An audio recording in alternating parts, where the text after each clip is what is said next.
He was born in Alameda, California, just before the dawning of the 20th century. His mother raised him, while his father left them to chase dreams of gold in Alaska. Within 3 years, they would be rejoined in the frontier town of Nome, where he was forced to write that he was the shortest student in the town's one-room school. But if he never grew very tall, he would rise over the years to the stature of national hero. He would achieve world recognition as the holder of speed records and earn the Medal of Honor. His contributions to aviation revolutionized the industry. His name was Jimmy Doolittle, and he is a legend of air power.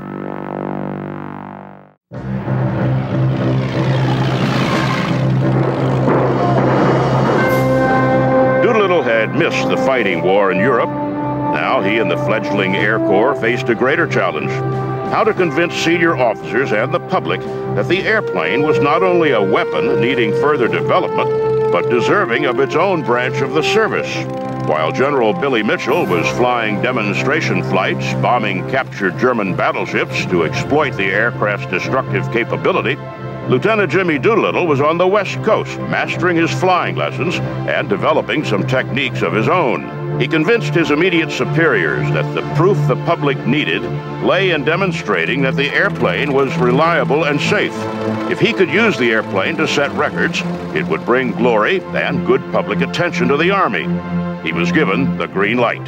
After several failed attempts, on September 4th, 1922, he made the first coast-to-coast flight in less than 24 hours. With the feat came headlines and the greater willingness to let him do more, which fit Jimmy's plans perfectly. His public image was one of a daredevil, but he was a master of the calculated risk, in that he never took a risk without calculating the chances of surviving that risk.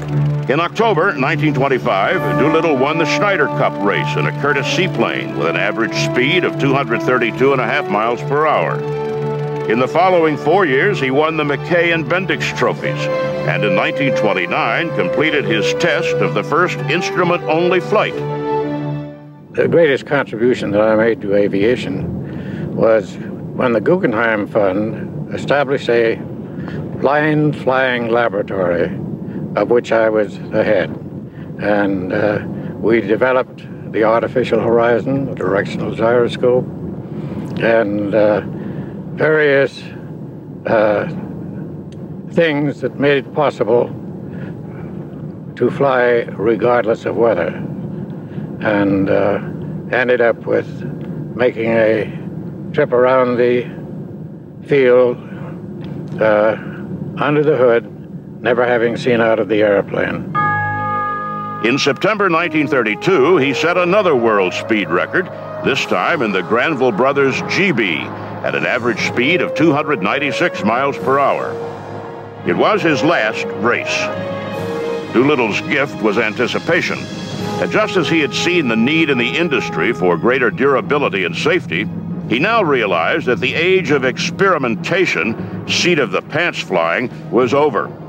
From here on, he would need more expertise. He was admitted to the Massachusetts Institute of Technology, where he earned both his master's and doctorate in aeronautical engineering. It was also clear to him that greater speed demanded more than just a bigger engine. He left the service to join the Shell Oil Corporation in New York. He served as spokesman for the company, but also began his own campaign for Shell to begin refining higher-octane fuel. He visited Europe and took careful note of airplane development there, particularly in Germany, and was alarmed at what he saw. In his opinion, Germany was clearly rebuilding an offensive air capability. A new war was coming. He brought those concerns back to his old friends in the Army, and then made a new pitch. Jimmy Doolittle knew the Air Corps wasn't ready to fight a war. They would need new aircraft. They would need new ideas. They would need experienced leaders. He asked for and got recalled to active service, now as a lieutenant colonel. He set about looking at the plans and tactics. Then, on December 7th, 1941, Japanese naval aircraft attacked the American bases at Pearl Harbor, Hawaii. Now America joined the World War. I ask that the Congress declare that since the unprovoked and dastardly attack by Japan on Sunday, December 7th, 1941, a state of war has existed between the United States and the Japanese Empire. Pearl Harbor was just the beginning. The Japanese attacked at Guam, Manila, Wake Island, and the Solomons. The Japanese Navy effectively created a wide defensive ring around the home islands. Emperor Hirohito announced Japan would never be attacked successfully by her enemies. Few in the U.S. would have argued with him. With the loss of our battleships and thousands of troops at Bataan and outposts at Wake Island, attacking Japan looked to be impossible for the foreseeable future.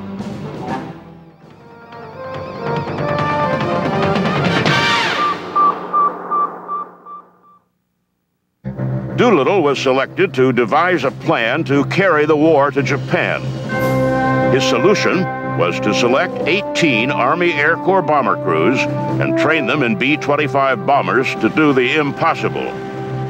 Operating in complete secrecy, they trained at Eglin, Florida, learning how to force a fully loaded B-25 airborne in less than 400 feet.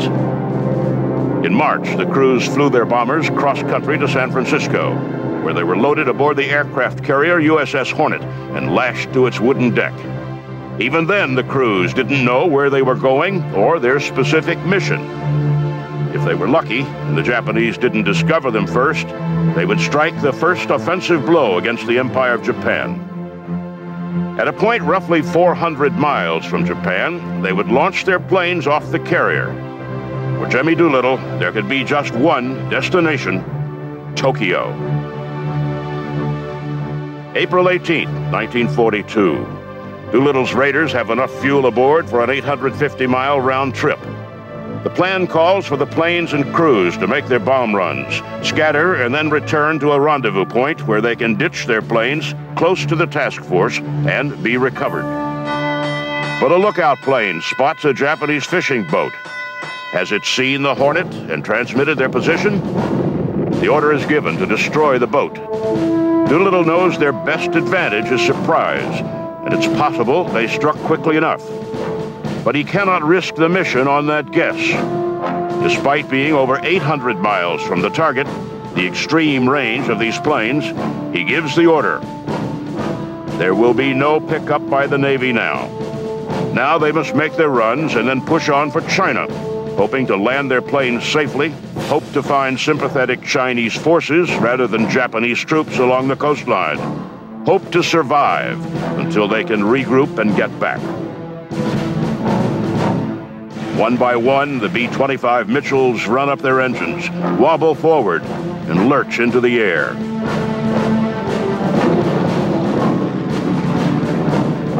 Doolittle knows the odds, and like so many other times in his career, he knows there are no alternatives. They have a mission, they have their orders, they go.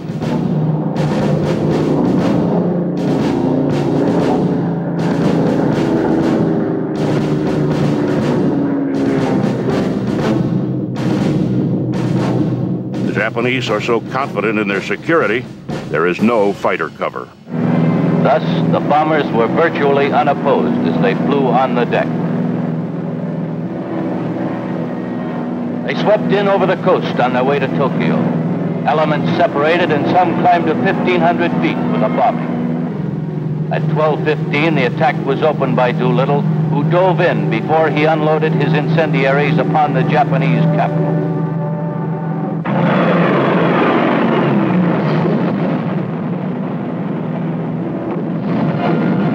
One after another, they checked off their targets. Tank factory, shipyard, docks, railroad yards, steel plant, gunpowder factory. Surprise is complete. The shock is devastating to the Japanese. Tokyo has been bombed. The lift to American morale is without measure. Doolittle has done it again. One purpose was to give the folks at home the first good news that we had had in World War II. Doolittle himself is not pleased. Downed in China, his crews are missing. 2 broke orders and landed in the Soviet Union in Vladivostok. They're taken prisoner and remain in Soviet hands for over a year. Many crash land and are injured. One has a leg amputated. All of the aircraft are lost. On this, his first mission as a combat commander, Doolittle is sure the mission has been a disaster. He felt he was a failure. It caused them to bring back their fighter units to defend the Japanese islands and change their strategy in the Pacific. And changing their strategy led them to believe that they should capture Midway Island. And in that great battle, they lost. So that could be said that the Tokyo raid by Jimmy Doolittle and his raiders was the beginning of the end. President Roosevelt awards him the Medal of Honor and promotes him to Brigadier General. Doolittle is astonished. Accepting the medal in the name of his crews, he says to the president, "I will spend the rest of my life trying to earn this medal." Jimmy found himself with a new assignment, 12th Air Force Commander and later the 15th Air Force Commander. His job? Take on the Luftwaffe in the skies over North Africa. A British lad came by with the new Spitfire that was just out, a beautiful airplane. And I was looking it over, and he said, "Would you like to fly it?" I said, "Well, yes, I would indeed." And so I got into this Spitfire and flew around for a while. Suddenly noticed 2 battleships that were lobbing shells at each other. So I went over to watch that. And just as soon as I got there, they both started shooting at me. So I got out of there. It was a very interesting experience. When I got back, the officer of the day said, "General Eisenhower wants to see you right away." And so I rushed in there, and he was boiling. He said, "I've been trying to get you. Where have you been?" I said, "Well, I was out trying out one of the new Spitfires." And he said, "Listen, I've got news for you. You can either try out new Spitfires and be a second lieutenant, or you can be a brigadier general and be my airman." Well, that was the first I knew that I was up for promotion. So I said, "Well, it's a very easy decision, sir. I'll do the best I can." And spent the next year, and I must say that a year from then, when he went up to take over the big command, he took me with him. I consider it the best job of salesmanship I've ever done.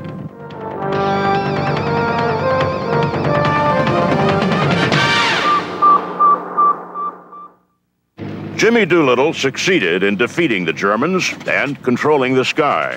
We had 12th Air Force bomber boys who had started in the muddy fields of Algeria. They were teamed up with 9th Air Force men who had eaten sand all the way from Egypt, 1,500 miles.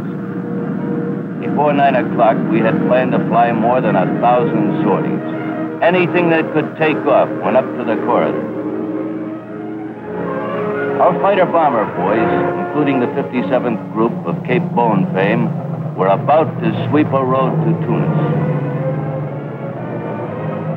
We were using the experience gained in Egypt, smashing Rommel at El Alamein. Then we were only a few.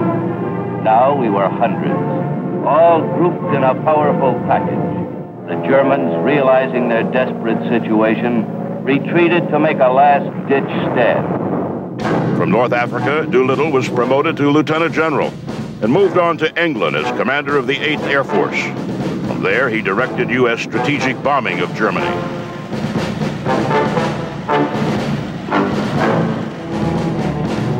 The Luftwaffe Fighter Command played havoc with the slower bombers.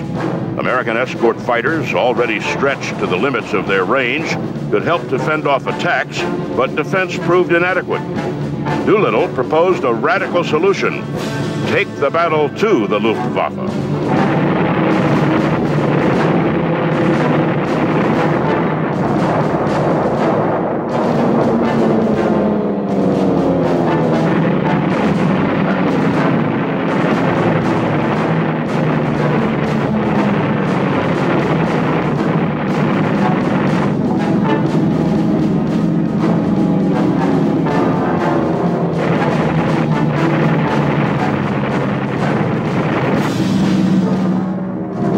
matter of weeks, the indomitable Luftwaffe no longer controlled the skies over Germany.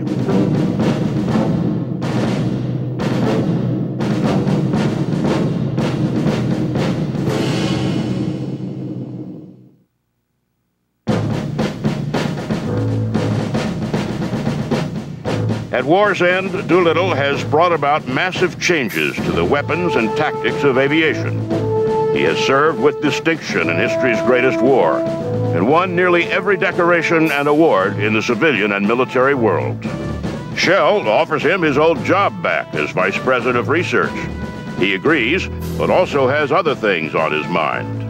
Jimmy Doolittle's post-World War II career is not as well known as his career before the war or during the war, but in point of fact, Doolittle's post-World War II career is really quite remarkable in its own right. He was one of the major figures behind the creation, working behind the scenes for the creation of the United States Air Force. And he was one of the major figures behind the creation of the Air Force Association. The Air Force Association was formed to press for a separate military branch for the air power he has done so much to build. He is elected as its first president, and Doolittle, with his chief officers, meets with President Truman to press their recommendations. On September 18, 1947, President Truman signs the National Security Act, creating the Department of the Air Force. We had a fervent belief that, just as General Arnold had said, it is important for the United States to maintain its air power, because the world is never going to be completely stable. And he said, I want to inform the American public on how important it is to occupy the high ground, to get there first with the most, and to know where the enemy is before he knows where you are. Doolittle is also recognized for his vision and becomes an advisor to President Dwight Eisenhower. He serves first as a member of Eisenhower's Technical Advisory Committee, recommending development of such extraordinary aircraft as the SR-71 Blackbird. Finally, he is named chairman of the National Advisory Committee on Aeronautics, where he serves until it becomes NASA in 1958. I think that he would say, in a completely self-effacing way, that he had just done what he considered to be his duty. General Doolittle was a master of brevity. As an example, in the early days as his president, and we didn't have computers, we were lucky to have 3x5 cards. And obviously members weren't getting their magazine or this or that, and they'd write in complaining. Doolittle would often answer me. He'd just say, "Dear so-and-so, I agree." Sincerely, Doolittle. He was great at that. Now in his 60s, Jimmy Doolittle turns over the reins of power to younger men. But he was still active, participating in AFA meetings, making speeches, and visiting air shows.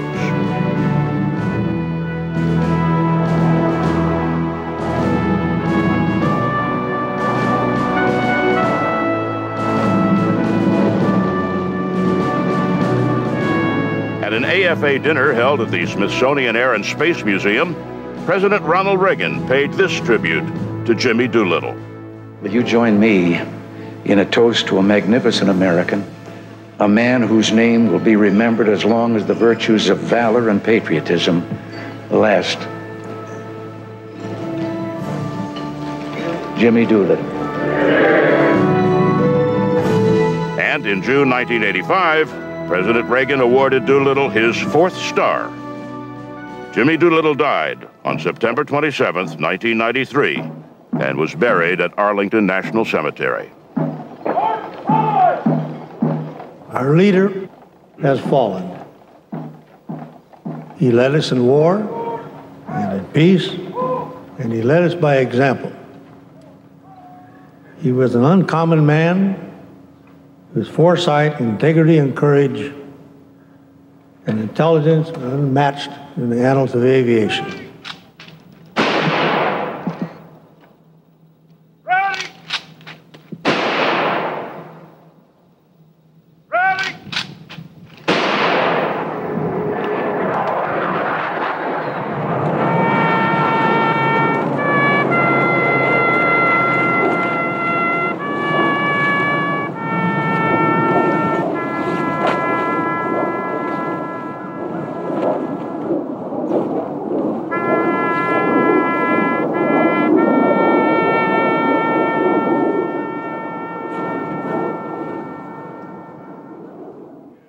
2 years later, the Air Force Association dedicated this statue of him in the lobby of the association's headquarters.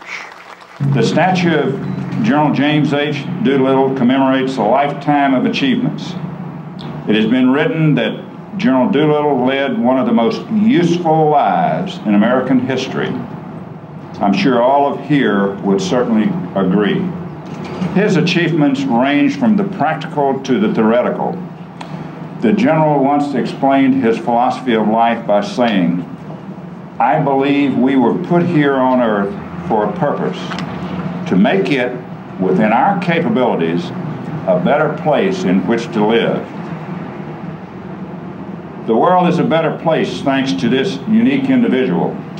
I am sure I speak for all of us here today, and when I say how proud the Air Force Association is to have a constant reminder in the likeness of this man of wisdom, of humor, and of warm humanity. This legend in his time and ours. Doolittle literally had a hand in aeronautics all the way from the very earliest days of the open cockpit biplane, indeed the open framework biplane, all the way up to the first efforts to put man into space. You look at him, this short little guy, and he was truly a giant. And a legend of air power.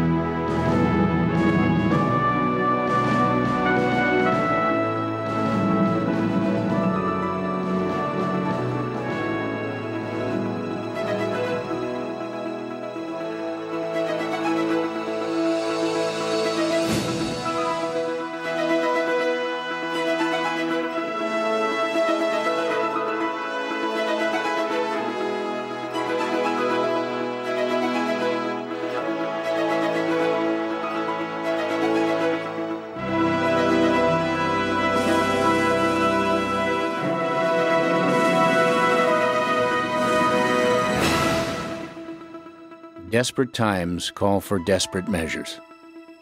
In the most desperate hours of World War II, 80 volunteers stepped forward to try that which had never been done before, to launch one of the most daring raids in aerial combat history by flying fully loaded medium-range bombers from the deck of an aircraft carrier.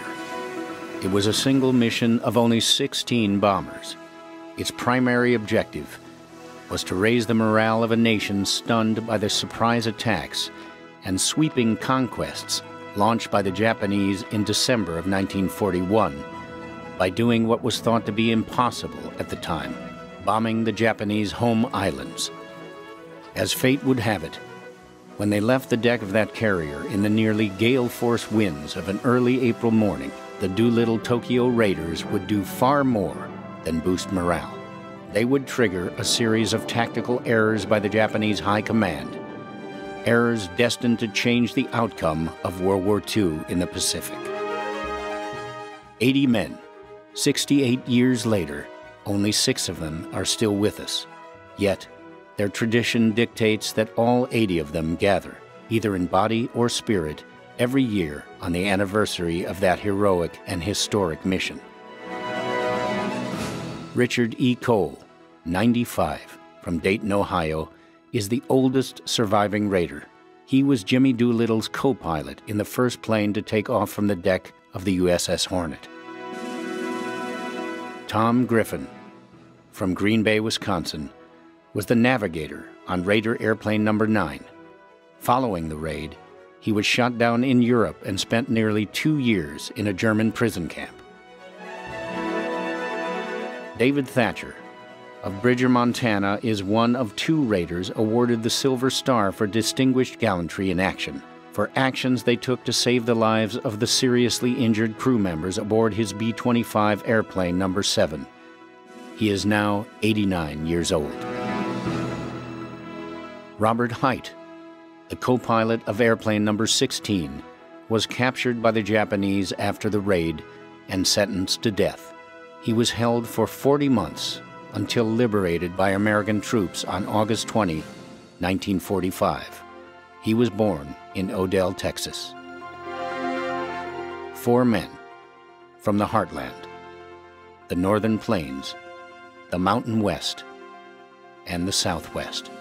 Men whose memories of an America united by the common cause of dire peril, and those gained by flying a mission that would lift the nation's sagging spirits and turn the tide of war, are as vivid today as they were in April 1942. When we get together, it seems like the raid was yesterday. It's great to see the ones that are still living, and we pay homage to the ones that have passed on.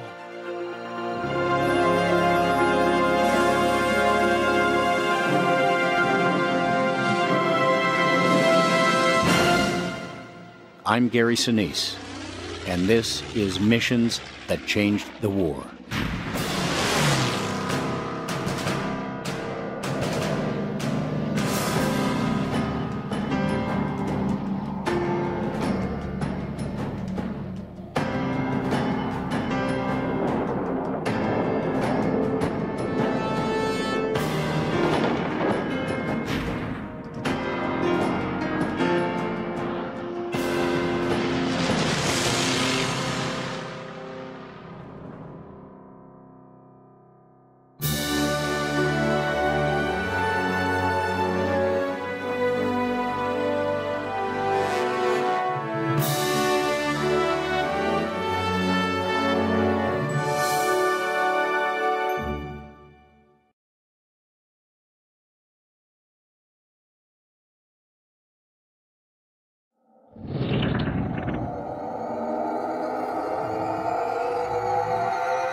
We interrupt this broadcast to bring you this important bulletin from the United Press.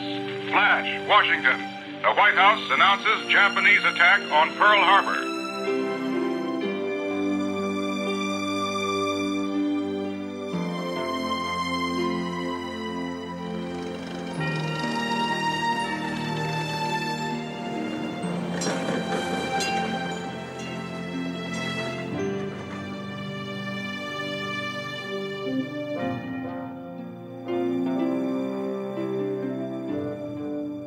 In December of 1941, Dick Cole was a young second lieutenant in the Army Air Corps Reserves, assigned to the 17th Bomb Group at Pendleton, Oregon.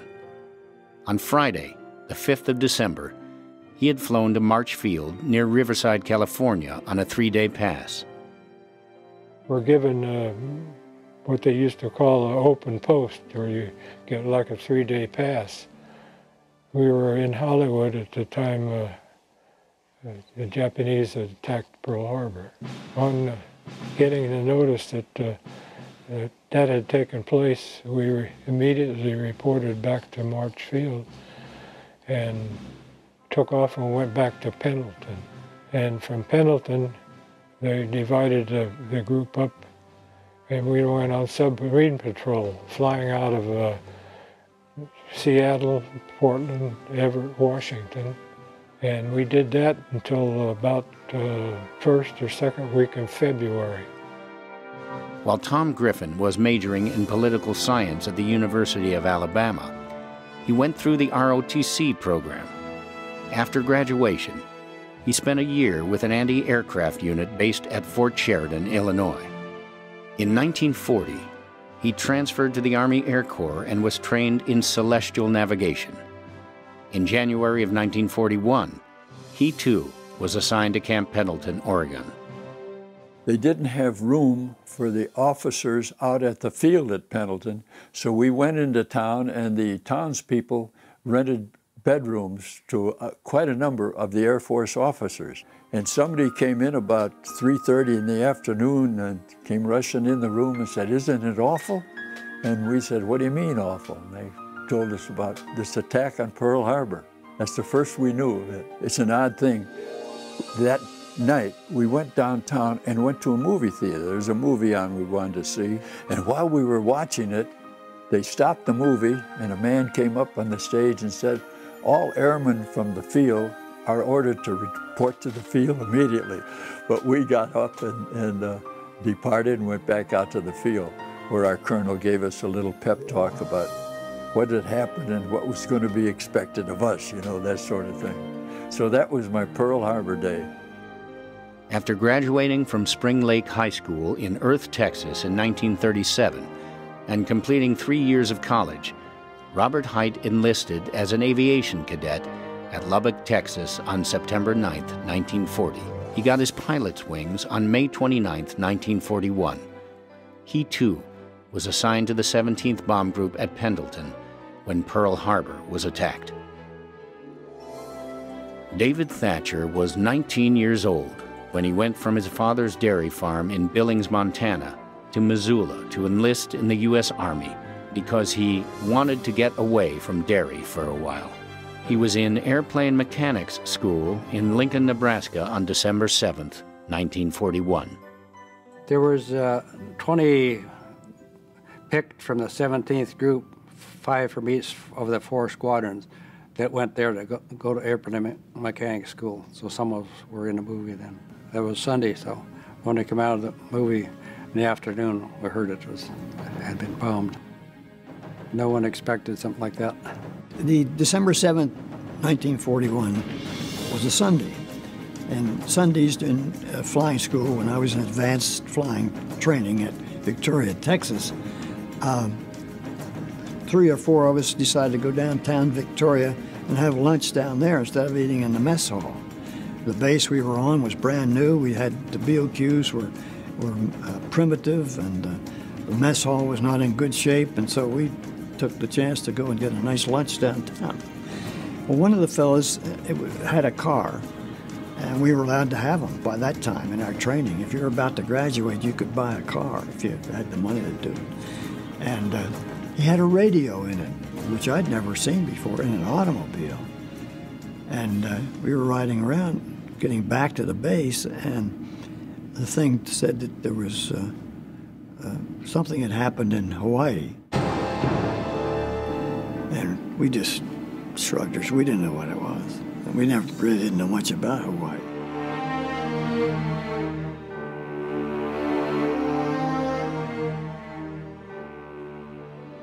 C.V. Glines had been the official historian of the Doolittle Raider Association since 1972. He has authored 3 books on the raid and assisted Jimmy Doolittle in writing his autobiography. He was also a World War II Army Air Corps pilot. Next morning, on Monday morning, and we all went to the base for our flying training, and always there was a notice for each of our flights as to what the flying was going to be today. And the instructor had formation flying, gunnery, and he said in big letters he had written on the bottom of it, "There's a war on, get on the ball, follow me." Well, that's, that was about the norm. That was the announcement that we got that there was a war on. We were on wartime. Well, our job was to follow him, and that's what we did. That day we went down to the gunnery range, we did our gunnery, and then instead of coming back to Victoria, he headed out to the Caribbean. And I was sitting there flying my formation. It was 6-ship formation. And I wondered why we're going out of the Gulf here. We're not supposed to go into the Gulf. We don't have life jackets or anything. We followed him briefly, of course, and he finally made a turn and went back to Victoria. When we got on the ground, one of them had the nerve to ask us, "Sir, were we lost after gunnery at Matagorda Island?" And he said, "We were supposed to look for submarines." And he went, and now I think we thought he was kidding. And we really didn't understand what was going on. But we kept on with our training. That's all we were supposed to do.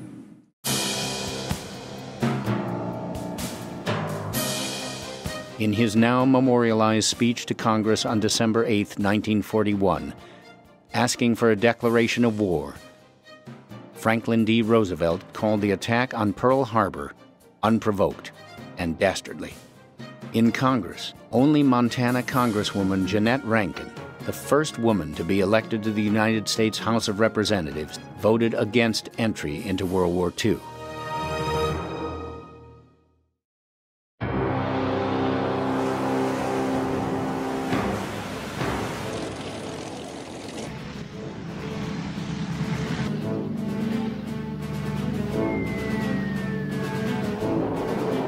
The treachery and success of the Pearl Harbor attack on December 7, 1941, wasn't the only bad news Americans had to process. Yesterday, the Japanese government also launched an attack against Malaya. Last night, Japanese forces attacked Hong Kong. Last night, Japanese forces attacked Guam. Last night, Japanese forces attacked the Philippine Islands. Last night, the Japanese attacked Wake Island. And this morning, the Japanese attacked Midway Island. 3 days later, on December 11th, Germany and Italy declared war on the United States. In an instant, the hope of avoiding war, held so fervently in so many American hearts, was pulverized by a coordinated, multi-front onslaught that had been years in the planning. After Pearl Harbor, there was nothing but bad news coming. The Japanese, with a very small army, I mean, we look back today and wonder how they could possibly have done what they did with the number of troops they employed, but they employed them in such a clever manner in joint operations. The Japanese Army and Navy, which are infamous for not cooperating, were able to cooperate on this sort of island hopping, base hopping trip down through Indochina, down to Singapore. Tom Griffin of Cincinnati, Ohio, was the navigator on the 9th airplane to take off from the deck of the USS Hornet in the Doolittle raid. The Doolittle raid was so important because it was the first offensive action of our forces against the enemy. We were in this world war, and our allies in Russia were being driven back at this time towards their principal cities of Stalingrad and Leningrad and Moscow. In North Africa, the British were being driven back by Rommel and his German forces back toward Cairo. Things were looking bad there. In the Atlantic Ocean, German submarines were sinking our shipping wholesale. We didn't have the organization at that time to go after them successfully. We were losing all kinds of shipping. In the Pacific, after the Japanese attack on Pearl Harbor, they went from one victory to another. They took over places like Guam, and they went down into the Philippines and put a large army in the Philippines, and were in the process of defeating our forces there. That was the springtime of '42.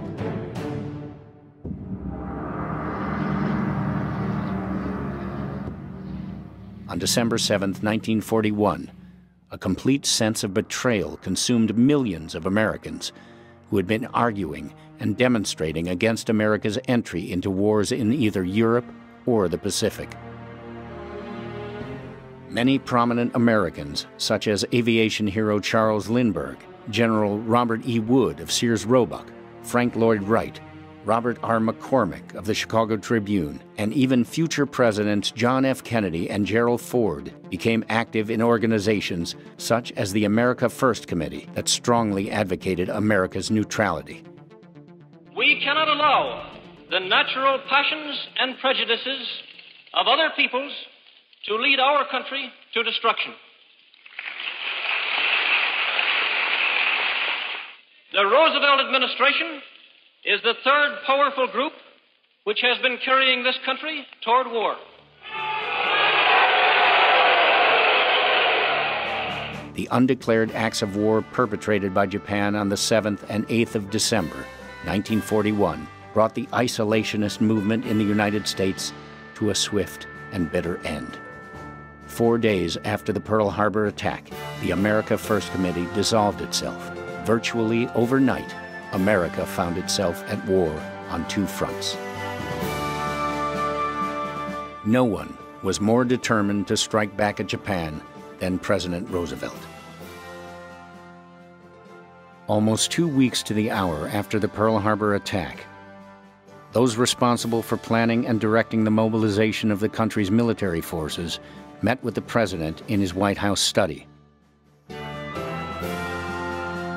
General George C. Marshall was Roosevelt's Army Chief of Staff.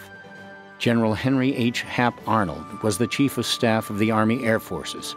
Admiral Ernest J. King served as Chief of Naval Operations. On this day, the trio would be joined by Harry Hopkins, President Roosevelt's special advisor, Admiral Harold R. Stark, Henry Stimson, Secretary of War, and Secretary of the Navy, Frank Knox. Well, I guess the best way to get a joint mission is to have it come from the Commander-in-Chief, and President Roosevelt was anxious to have some retribution. He wanted to know, the people of the United States to know, that we weren't flat on our backs and that we could do something. This was early in December, maybe 2 weeks after Pearl Harbor.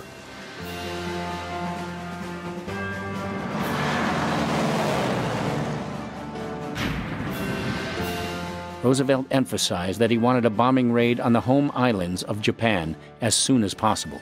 This request, repeated over and over again in the weeks following, was transmitted to the respective staffs of Marshall, King, and Arnold each time they returned to their offices. The biggest obstacle to a retaliatory bombing mission was that no working Allied air base was close enough to Japan to allow even our longest-range bombers to get there. Ironically, the flash of insight that led to the Doolittle raid did not come from an aviator, but a Navy submariner. Captain Francis Lowe, the operations officer on the staff of Admiral Ernest J. King, on a trip to the Naval Yard at Norfolk, Virginia, noticed that the Army Air Corps twin-engine bombers were making passes over an aircraft carrier's silhouette, which had been painted on the runway. In a rare interview following the war, Lowe gave his account of what he saw. I had occasion to fly from Washington to Norfolk to look into the readiness of one of our new carriers. And as we took off from the airstrip to return to Washington and was circling to gain altitude, I noticed down below me the outline of a carrier deck. This was not unusual because we had them painted on many landing fields so that young aviators who were going to carriers would learn how small such a deck was. But also making passes, or appearing to make passes, over this carrier deck were some twin-engine bombers that looked like B-25s or B-26s. Here was born, I would say, the concept of the raid. One might call it fortuitous association, because I never would have thought of it had I not seen the bombers passing over the carrier deck. Admiral King had been using the USS Vixen, a gunboat moored at the Washington shipyard, as his flagship and second office. Several of his staff were working and living aboard the ship. On the evening of January 10th, 1942, after King had retired to his cabin, Lowe decided to share his fortuitous association. King reportedly had a stern demeanor and was not easily approachable. Lowe was not an aviator. He did not know how the Admiral would receive his idea. Lowe told King that though Navy fighters had an operating radius of only 300 miles off an aircraft carrier, in Norfolk he had observed twin-engine Army bombers, which had a much greater range, practicing over the carrier profile on the runway. What if they could actually operate off a carrier? What if the Navy could give the long-range Army Air Corps bombers a ride within range of the Japanese home islands, setting them up for a sea-based strike? On January 10, 1942, while Francis Lowe was sharing his ideas with Admiral King in Washington, D.C., Tom Griffin, Dick Cole, David Thatcher, Robert Hite, and the rest of the 17th Bombardment Group were flying out of Tacoma, Washington, and Portland, Oregon, patrolling for threats to the west coast of the United States.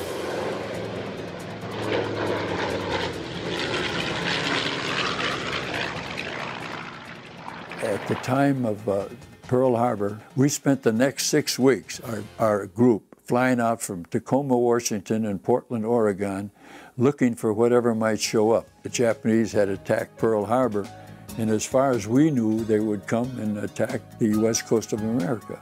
But of course, they had other plans. They thought they had done enough damage and they could go elsewhere in the Pacific and more or less take over the Pacific, which they did. Back in Washington, somewhat to Francis Lowe's surprise, Admiral King directed him to talk to Captain Donald Duncan, King's Air Operations Officer, the very next morning about his idea. He added sternly, "Don't tell anyone about this."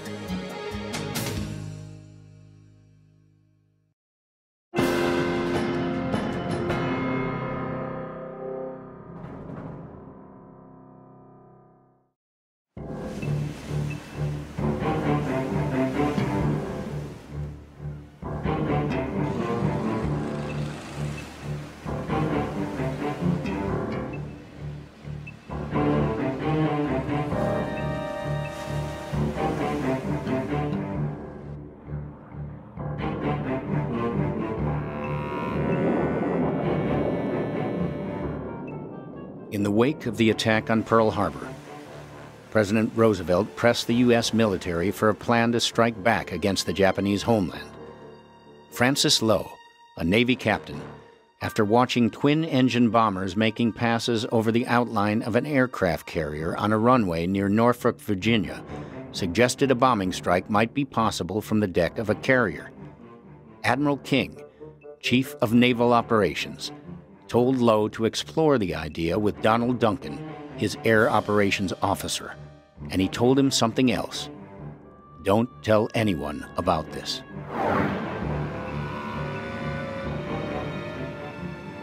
Lowe had two pertinent questions for Duncan. First, can an Army medium-range bomber land aboard a carrier? Second, can a land-based bomber, loaded with bombs and crew, take off from a carrier deck? The answer to the first question was a quick no. The risk of landing airplanes that size on a carrier was too high, but even if it were possible, the elevator would not be able to get the bombers below decks to make room for other landings. But a carrier takeoff? That was another matter. In this rare archival footage, Duncan recalls being contacted by Lowe. When Captain Lowe, the operations officer on Admiral King's staff, told me that he and the Admiral had been discussing the possibility of launching Army bombers from carrier decks to hit Japan, and told me that the Admiral wanted me to investigate it and write up a concept of operations. Checked over the various types of Army bombers that we might use and came up with the answer that the B-25 was probably the best bet. They looked at a bunch of airplanes. The B-18, which was a terrible airplane for a bombing mission, and the B-26, which had a suspect reputation. But the B-25 seemed to fill the bill, the North American B-25. When the B-25 came about, it was like a kick in the pants as far as maneuverability and speed and fun to fly. The Mitchell B-25 was one of the iconic success stories of World War II. By the end of its production, nearly 10,000 various models of it had been built. It was used by the Allied air forces in every theater of the war. It served across 4 decades. The B-25 is developed by North American Aviation with a very easy airplane to fly. It was far easier to fly than the Marauder, the B-26 Marauder. Had a much lower wing loading, and with the lower wing load, it could get off in shorter distances. The Marauder needed much longer runways, had to land at a lot faster airspeeds. But you could take a young pilot right out of advanced training with a couple hundred hours in his logbook, put him in a B-25, very quickly transition, learn his combat skills, and send him off to war as a competent combat pilot. The B-25, properly modified, could carry 2,000 pounds of bombs and make a 2,000-mile flight if extra gas tanks were installed. Normally, it would take at least 1,200 feet of runway with that kind of load. If it were lightened, however, it might be made to leap off in a little over a third of that distance. especially with a forward speed of a carrier and a wind of about 25 knots. Lowe and Duncan knew a test would be required. Under normal circumstances, such a test flight would not be difficult to conduct. But these were not normal circumstances. Both men had Admiral King's words ringing in their ears. Don't mention this to another soul. On January 31st, 1942, Captain Duncan flew to Norfolk. The USS Hornet, the Navy's newest aircraft carrier, was due there to be readied for her first mission. He went aboard the Hornet the afternoon of February 1st and explained the test to Mark A. Mitchell, the Hornet's skipper.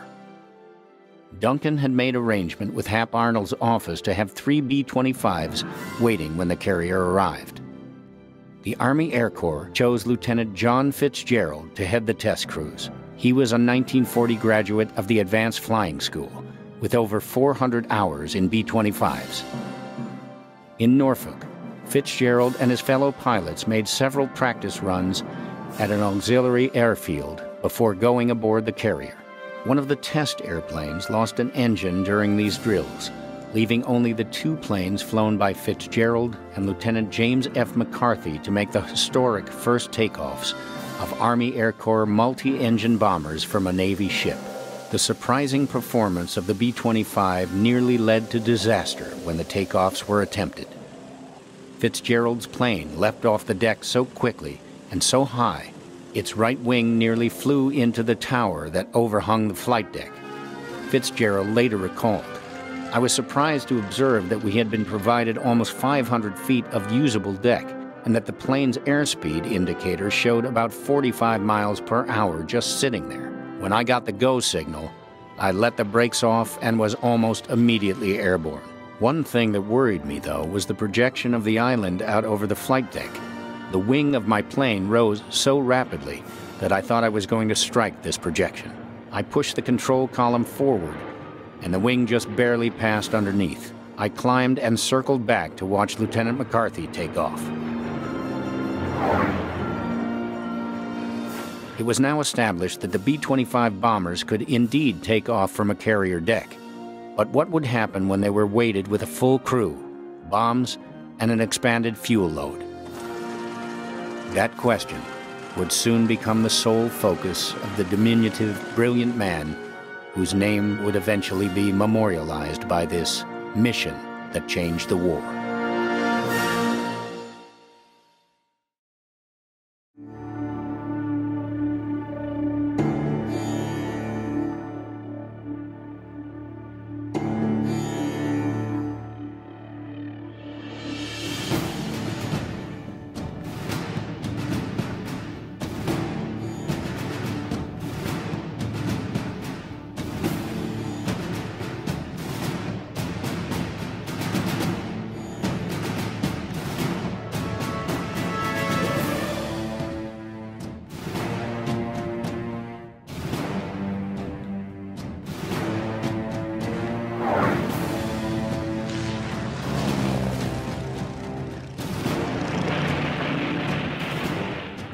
Immediately following the attack on the U.S. fleet at Pearl Harbor, Hawaii, President Franklin D. Roosevelt began pressing his military leadership for a plan to conduct a retaliatory airstrike against the Japanese homelands.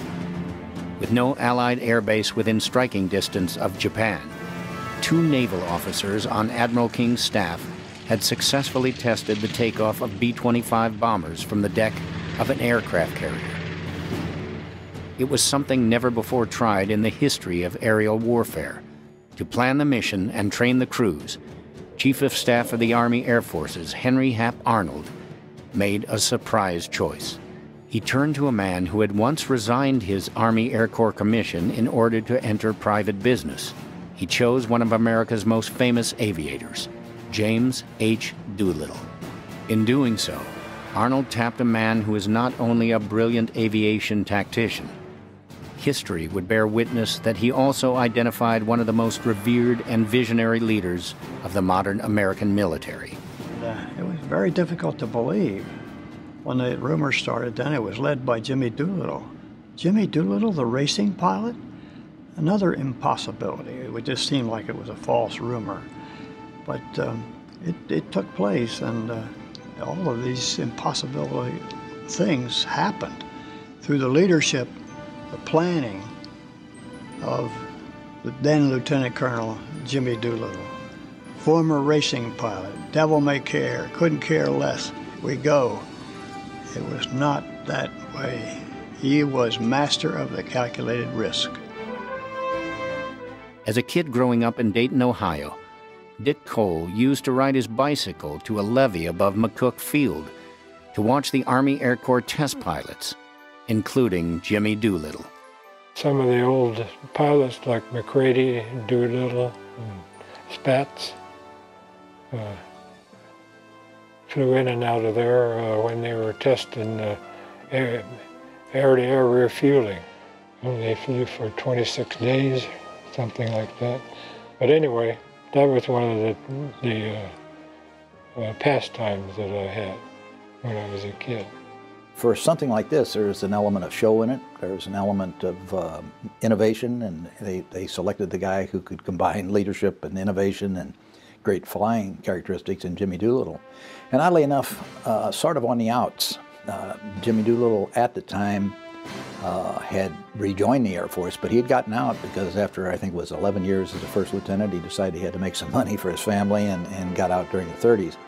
And to the hardcore who had stayed in, including General Arnold, that wasn't the thing to do. You know, he was sort of not in the best favor at the time. James Harold Doolittle was born in Alameda, California on December 14th, 1896. His father was a carpenter who went to Alaska in search of gold.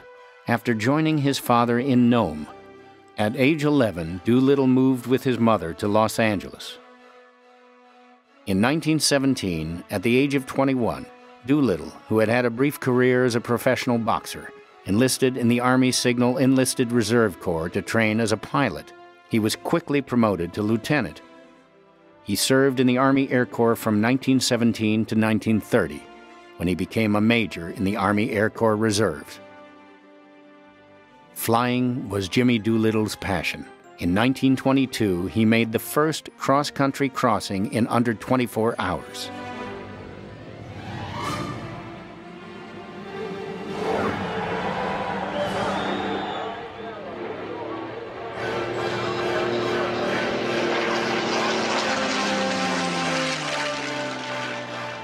He became the first person to win all major aviation racing trophies.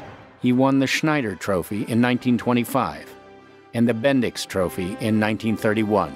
In 1932, he won the Thompson Trophy, flying a closed-course race in Cleveland, an average of 252 miles per hour in the GB R1 Racer. Doolittle made aviation history on September 24, 1929, when he became the first person to take off, fly, and land an airplane entirely by instruments.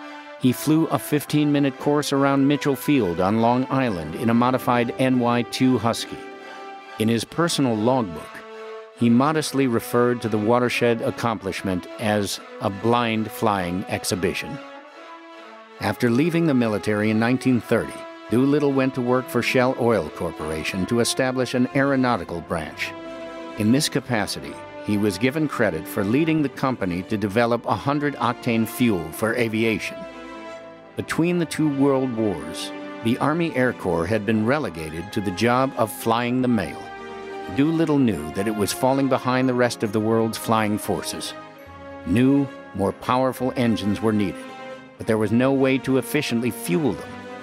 In his 1991 autobiography, Doolittle wrote, "I was concerned that we were falling behind other nations in military aeronautics, and that we should be looking forward to the development of more powerful engines for warplanes, so that heavier loads could be carried faster."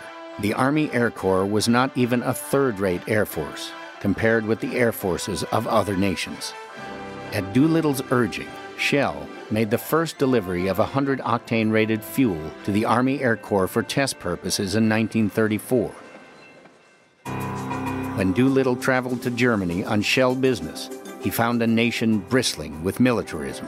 He saw Boy Scout troops that had been converted to Hitler Youth, drilling as soldiers and singing Nazi war songs. He met German pilots who openly talked of the inevitability of war in Europe and who bluntly asked him what the United States would do about it.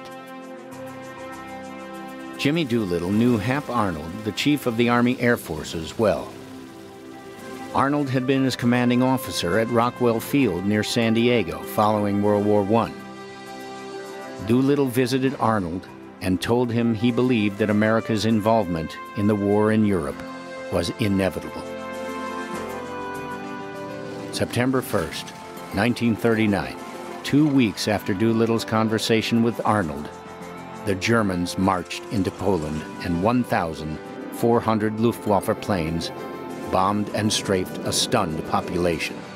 In May of 1940, the German blitzkrieg extended into the Netherlands, Belgium, and France.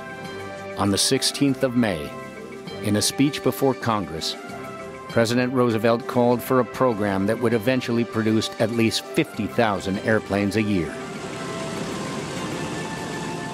A little over 2 weeks after that, on June 4th, 1940, Ira Eaker, General Arnold's executive officer, wrote Jimmy Doolittle asking him to return to active duty on July 1st. At 44 years of age, Jimmy Doolittle became a U.S. Army Air Corps officer for the second time, beginning a journey whose outcome was far from certain. Jimmy Doolittle was a tremendous man. A big man in a little man's body, you might say. Very intelligent, never seemed to have any element of fear in his makeup whatsoever. You know, he had occasion to fly the wings off of 2 planes he had to bail out of in the 1920s, those old crates. And then, of course, over China, he bailed out again. And we thought, boy, that old man, 46 years old, bailed out of aircraft. But he knew no fear, and he was just an outstanding leader in every respect. Well, I think people don't realize that Jimmy Doolittle had a doctorate from MIT that he had earned, Doctor of Science degree in aeronautical engineering.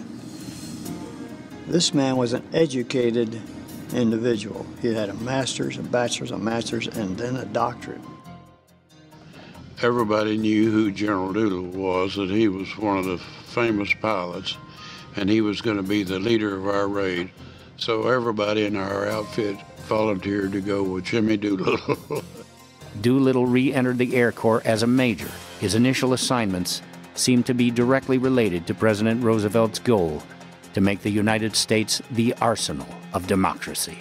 Hap Arnold knew that Doolittle's technical knowledge and industrial experience uniquely qualified him to play a key role in the conversion of domestic manufacturing to wartime production.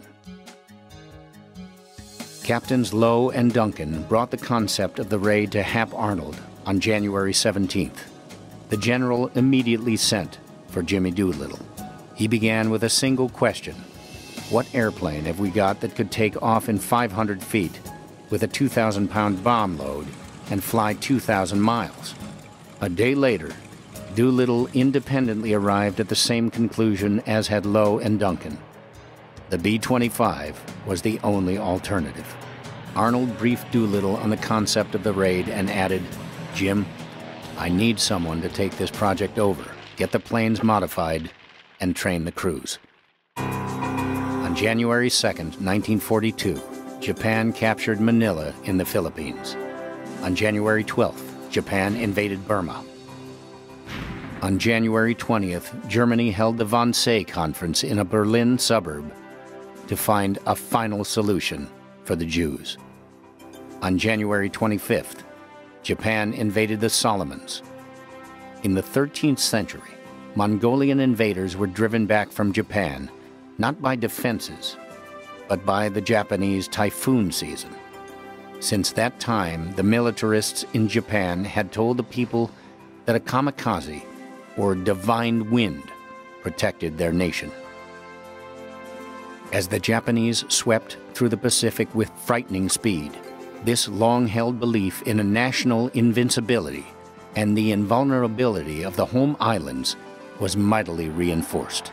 What the Japanese High Command did not know was, a half a world away, an aeronautical genius with a gift for leadership, and 80 brave souls who had come under his command, had a bold plan to shatter that facade.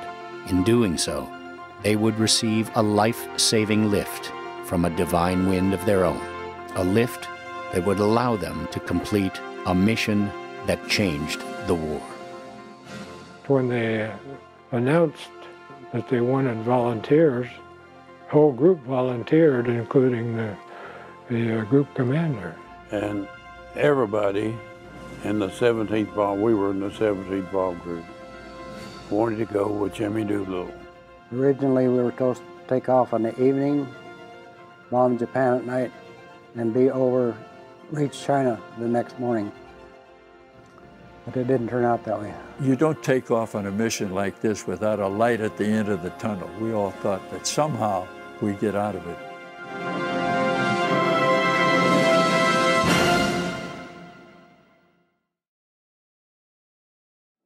Since the U.S. entry into World War II on December 8, 1941, the conflict had gone badly on every front. On January 2, 1942, Japan captured Manila in the Philippines.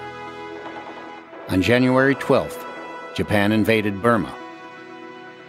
Germany had aligned itself with Japan and declared war on the United States. On January 25th, Japan invaded the Solomons. America was desperate to do something to slow the Axis juggernaut. President Roosevelt knew that American morale was flagging. He was interested in launching an aerial strike against Japan's home islands. Americans wanted retribution for the sneak attack on Pearl Harbor.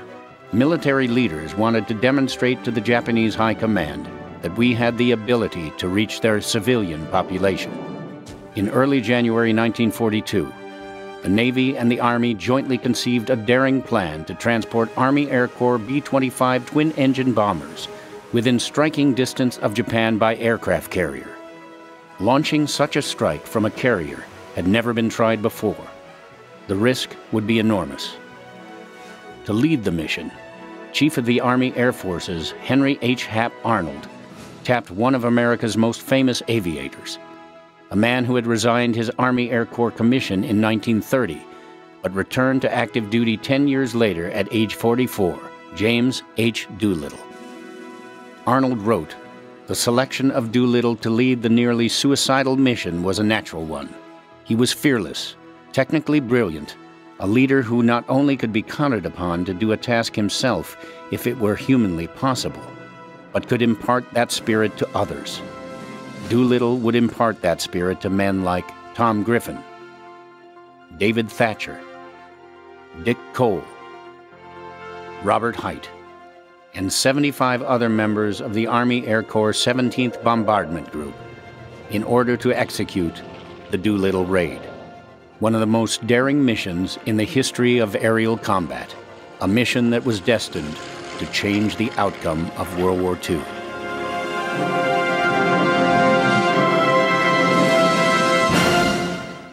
I'm Gary Sinise, and this is Missions That Changed the War.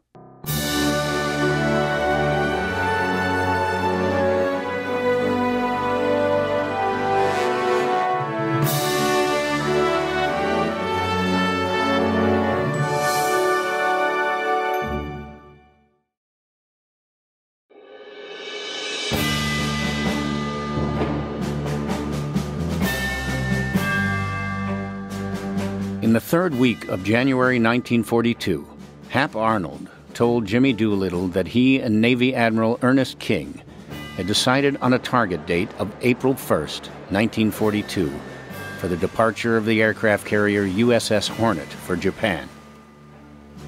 The Navy's newest carrier would carry up to 20 of the Mitchell B-25s. Dick Cole eventually became Doolittle's co-pilot on airplane number 1. That's one of the things that I think people should remember about Colonel Doolittle. He actually assumed command of the mission on the 17th of January. You know, they had already pre-selected the launch date of 19 April. And during that time, he had to plan the mission, get the troops, get the airplanes, get the supplies, get them trained, and so forth to meet that 19th of April deadline, which he did in a couple of days less than the 90 days. In addition to that, he flew the mission. Doolittle would later write, "I had my verbal marching orders from Hap and his authority to get the job done. That was all I needed. I called the assignment Special Aviation Project Number 1. After his re-enlistment in the Army Air Corps, Doolittle was given exclusive use of a Curtiss P-40 Warhawk, in which to fly himself to his far-flung assignments. Now, he wrote, I took off in my P-40 for Wright Field to lay the groundwork for the job ahead.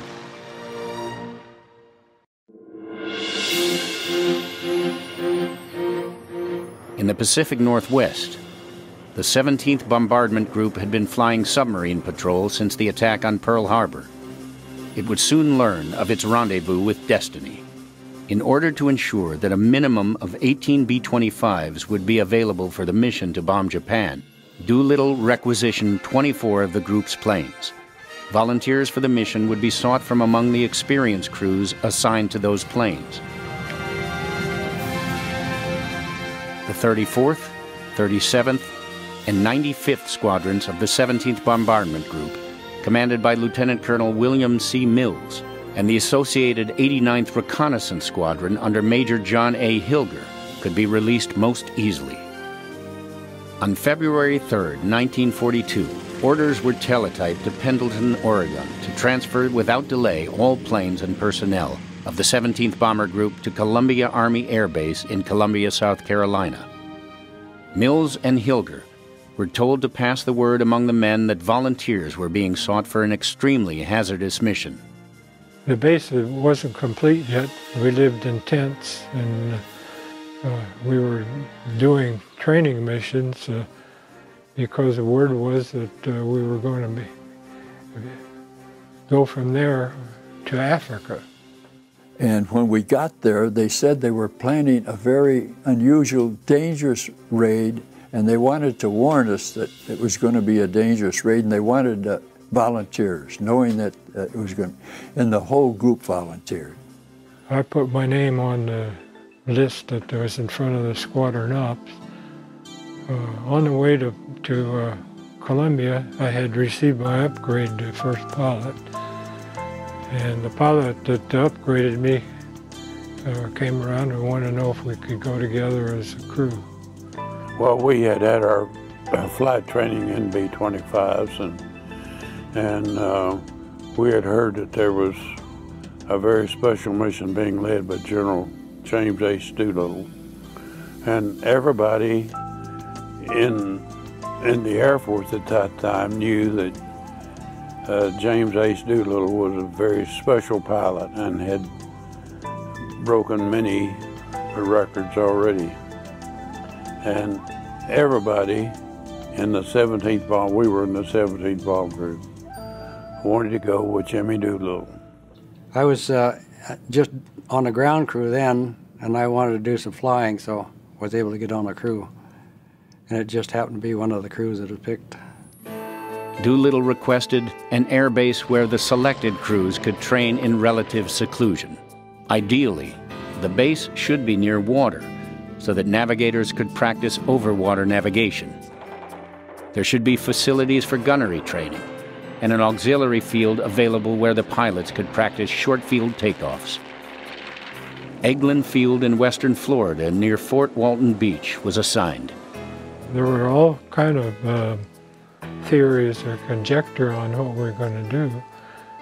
Most of us thought they were going to load us on a carrier and take us to some pre-selected area where we would take off and go and land at a place and start fighting the war. I'm sure that some but he figured they were going to Japan, but I wasn't one of them. Observant, or whatever you want to call it. The plan for the Doolittle raid was to recover the bombers launched from the Hornet at an airfield near Chuchao, in a sector of China controlled by Generalissimo Chiang Kai-shek's nationalist Chinese army. If the Navy could deliver the B-25 bombers within 450 miles of Japan, the mission would require them to cover approximately 1,900 miles in the air to make it to China. Doolittle needed to increase the range of the airplanes to 2,100 miles. That meant extending the standard 1,300-mile range of the B-25Bs flown by the raiders by some 800 miles. Since Doolittle needed the modifications to the planes done before training began at Eglin Field, he flew his P-40 to Wright Field in Dayton, Ohio, almost immediately upon receiving responsibility for the mission. There, engineers made drawings for the installation of the fuel tanks and necessary plumbing. On January 22, 1942, he wrote a memo requesting 18 B-25Bs be sent to Mid-Continent Airlines in Minneapolis, Minnesota to begin the work. They took all the weight off the airplane they could. The bottom turret was removed because we knew we'd be flying so low that no enemy fighter could get underneath of us. The lower turret on the B-25 was problematic under the best of circumstances. There was trouble with activating the system that extended and retracted the device. The attitude of the gunner and the operation of the sight were difficult, making it impossible to train gunners in time for the raid. Doolittle said, "A man could learn to play the violin good enough for Carnegie Hall before he could learn to fire that thing." The turrets were removed. They took all the oxygen equipment out to lighten the airplane. We wouldn't be needing that. Took most of the radio equipment out because we had to fly silent. And then they replaced that bottom turret that they removed with a 60-gallon leak-proof tank. That's one that a bullet will go through and then it'll self-seal. Doolittle's plan was to avoid detection by flying the entire mission at extremely low altitudes. Below 10,000 feet, oxygen for the crew is not required. Therefore, the oxygen systems were considered expendable for the raid.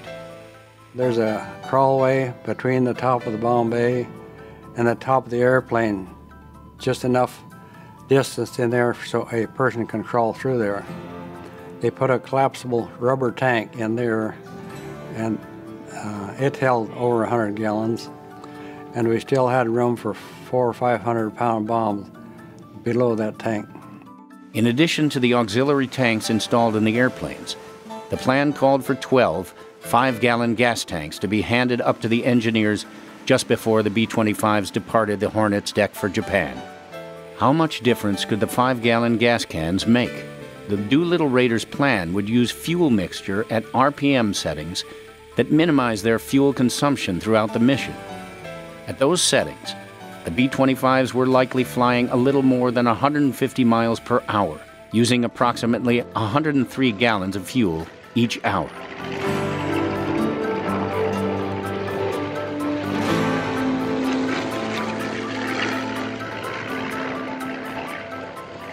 At that rate of consumption, the 60 extra gallons contained in the gas cans would give the planes an additional 85 to 90 miles in the air. That flying time could well be the difference between landing in a safe haven and ditching in open water off the coast. As events unfolded, for most of the raiders, the gas cans would make the difference between life and death.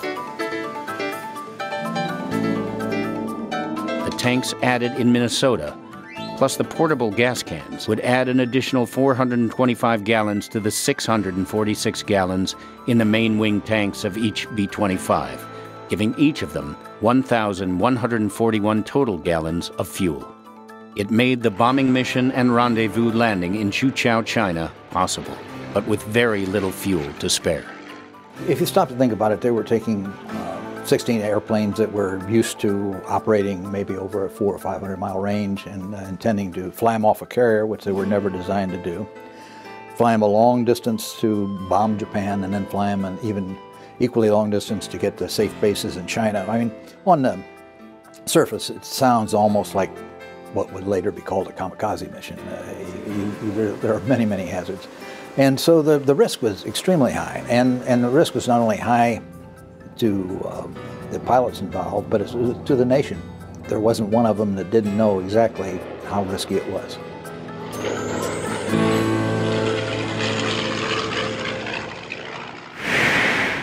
There was enormous risk, but there were other reasons why the Doolittle raid was designed the way it was. Top secret reasons.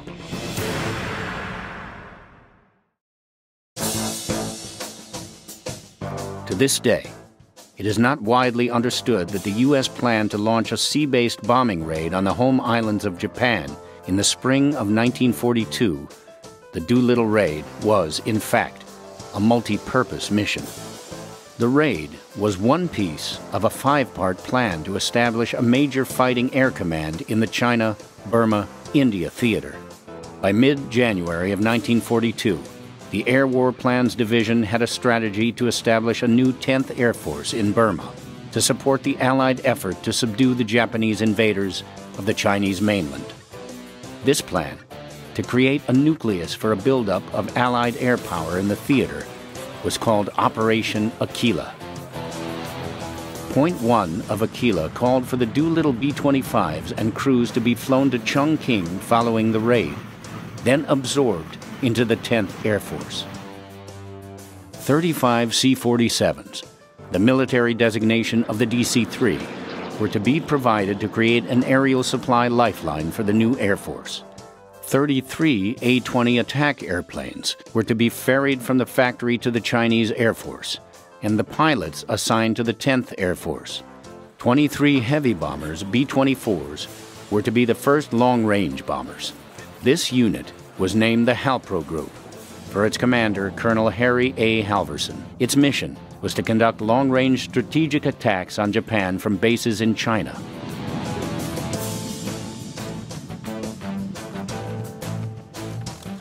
Finally, 51 P-40 fighters were to be assembled in West Africa, then ferried to China for Claire Chennault's Flying Tigers.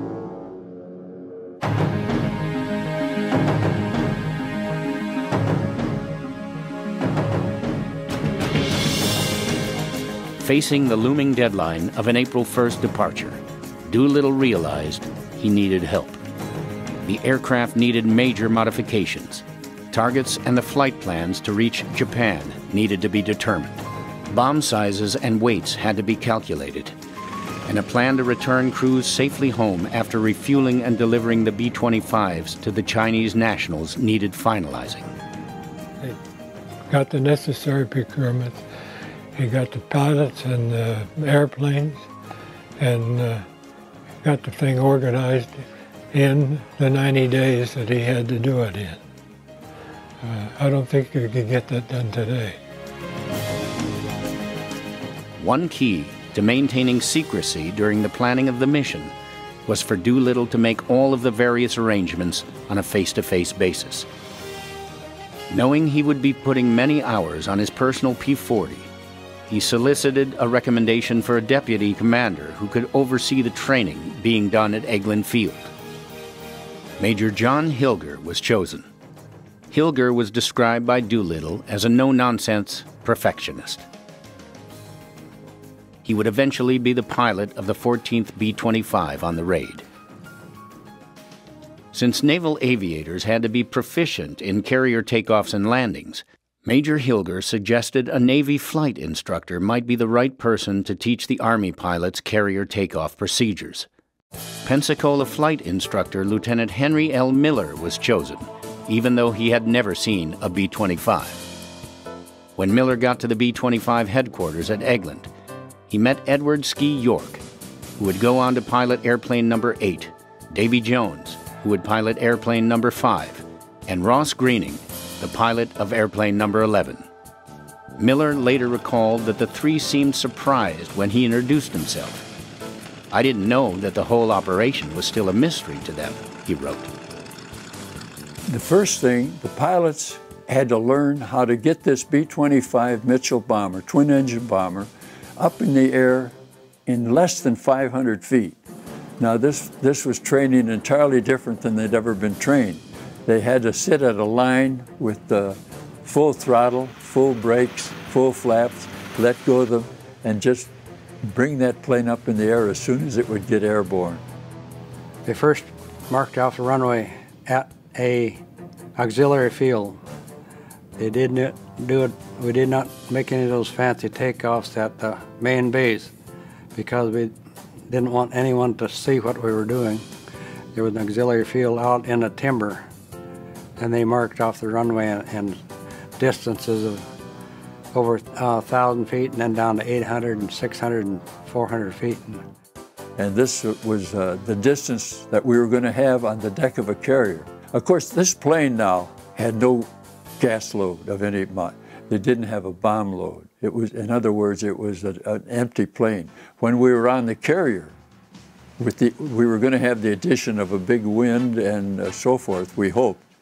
So they had to learn to get this plane up in the air as soon as they could. And over a period of 2 or 3 weeks, practicing this, the boys learned how to get this thing up there. And it was entirely different from the training they had had on the plane, flying it entirely differently.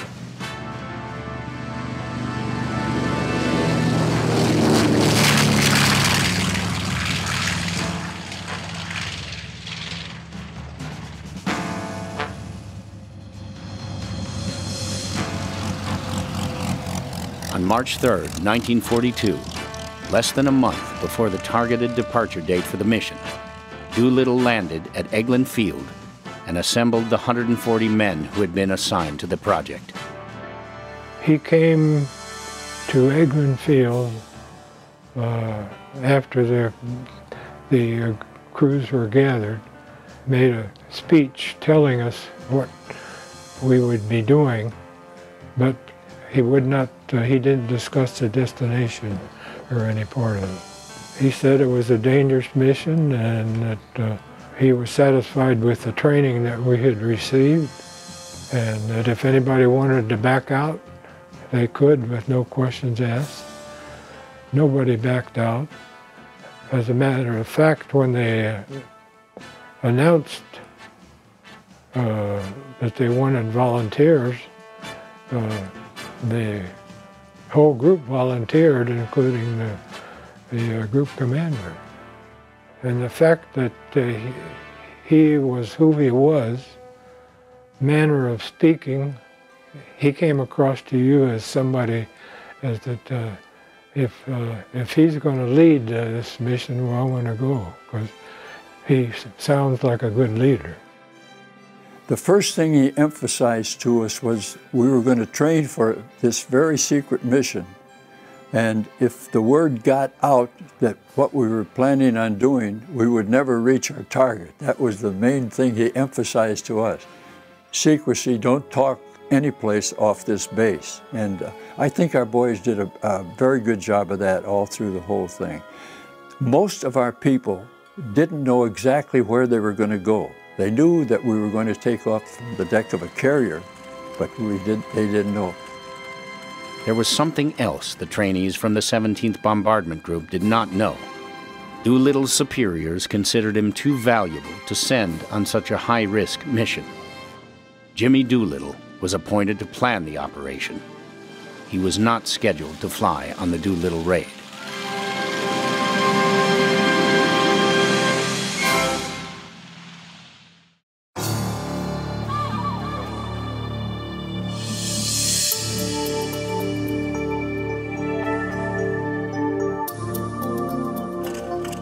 Most of the dangers faced by the Doolittle raiders were addressed through planning, adapting, and training for the unexpected. However, the most immediate threat to the crews and the mission was the fact that none of the pilots or crews had ever done an actual takeoff from a carrier deck. B-25 owner and pilot Larry Kelly explains. To get airborne at 500 foot, the Doolittle raiders had to use a especially different technique than a normal takeoff technique. Once in position, flaps fully down. Now, taking off in a full flap down position gave you some advantage. It lowered the stall speed, and it deflected some thrust downward to give you some lift. But flaps fully down, in position, brakes locked, throttles up to full takeoff power, watching the deck officer, and as the deck officer then gauging the pitch of the deck, would signal them for takeoff, brakes would be released, they would begin the takeoff roll, pull back on the yoke, raise the nose of the airplane, and at 85 mile an hour then the airplane would start to fly away. Now, the Hornet was making 24 knots in the water. That's 28 miles an hour approximately. And the storm they were in was giving them 30 knots of wind, and the Hornet was steaming directly into the wind. So the 30 knots of wind was an additional 35 mile an hour, which gave them 68 miles an hour of wind across the wings before they even began their takeoff. Now, that means they only had to accelerate about 20 mile an hour to be able to fly away. Doolittle was able to get off in a 470-foot deck distance 100 foot early, but that only put them into the next immediately critical phase of flight. They had to reach safe single-engine airspeed. Remember where they were taking off at 85 miles an hour indicated. Now they had to accelerate the airplane 60 miles an hour to reach a safe single-engine speed. Safe single-engine speed in a multi-engine airplane or in a twin-engine airplane like the B-25 is that airspeed, which is 145 miles an hour, by which the airplane will remain controllable if you lose one engine. The option of the pilot, if you lose one engine and you've not reached safe single-engine airspeed, is to reduce power and land or ditch straight ahead. Now in the Raider situation, after they had taken off at 85 miles an hour, while they're accelerating to this 145 miles an hour, if they lost an engine, the pilot's only option was reduce power, ditch the airplane straight ahead, and risk being ran over by the Hornet. Ted Lawson and Dean Davenport had an especially difficult takeoff. Ted had his flaps down full because they'd already completed the checklist, and the prop blast coming off actually began to push him across his wet deck. Remember, they're on an aircraft carrier, storm waters, waves are crashing across the deck, strong wind, 68 mile an hour wind already. So the prop blast actually started pushing him. So he raised the flaps to reduce that sail effect. The excitement of the moment, Ted starts taxiing up into position using his white lines. He's looking out the left, and Dean's looking out the right. The flap lever is down here between in the center. Dean didn't know the flaps were up. Ted forgot the flaps were up. He was signaled off. He began his acceleration. Now, he's in a situation where he needs an additional 20 miles an hour. He's got to accelerate about 40 miles per hour before he's going to have enough wind across the wings to be able to stay airborne. If you ever seen the famous video, they drop off the end of the deck, they almost hit the water, but he was able to slowly accelerate away and climb out. If they had not had that 30 knots of wind across the deck, they would have went off the end of the deck right into the water and been ran over by the Hornet. And this was really a test of flying. To fly B-25s off a carrier was unheard of. Nobody would have contemplated it except for this emergency. And in actual fact, you had to be a pretty good pilot to get it off. It would have been easier to have lost one or two of those airplanes on takeoff from a carrier. I mean, there's no question that unless they were properly trained. And so you needed a man like Doolittle who could see all the parameters of the mission and then inculcate in the people following him the desire to make the mission. Though a highly experienced and decorated pilot, Jimmy Doolittle subjected himself to Lieutenant Miller's dramatic flight training regimen. He wrote, "I took Hank Miller's course because I was determined to go on the mission. However, if I couldn't pass the course or wasn't as good as the younger pilots, I was going to go as a co-pilot." Hap Arnold, the head of the Army Air Forces, saw it otherwise. He had no intention of risking the priceless asset known as James H. Doolittle on such a dangerous mission. When Doolittle raised the possibility, Arnold replied, "I'm sorry, Jim. I need you here on my staff. I can't afford to let you go on every mission you might help plan." Hap Arnold said, "Go and see General Harmon and tell him that if he thinks you can go, that it's all right with me."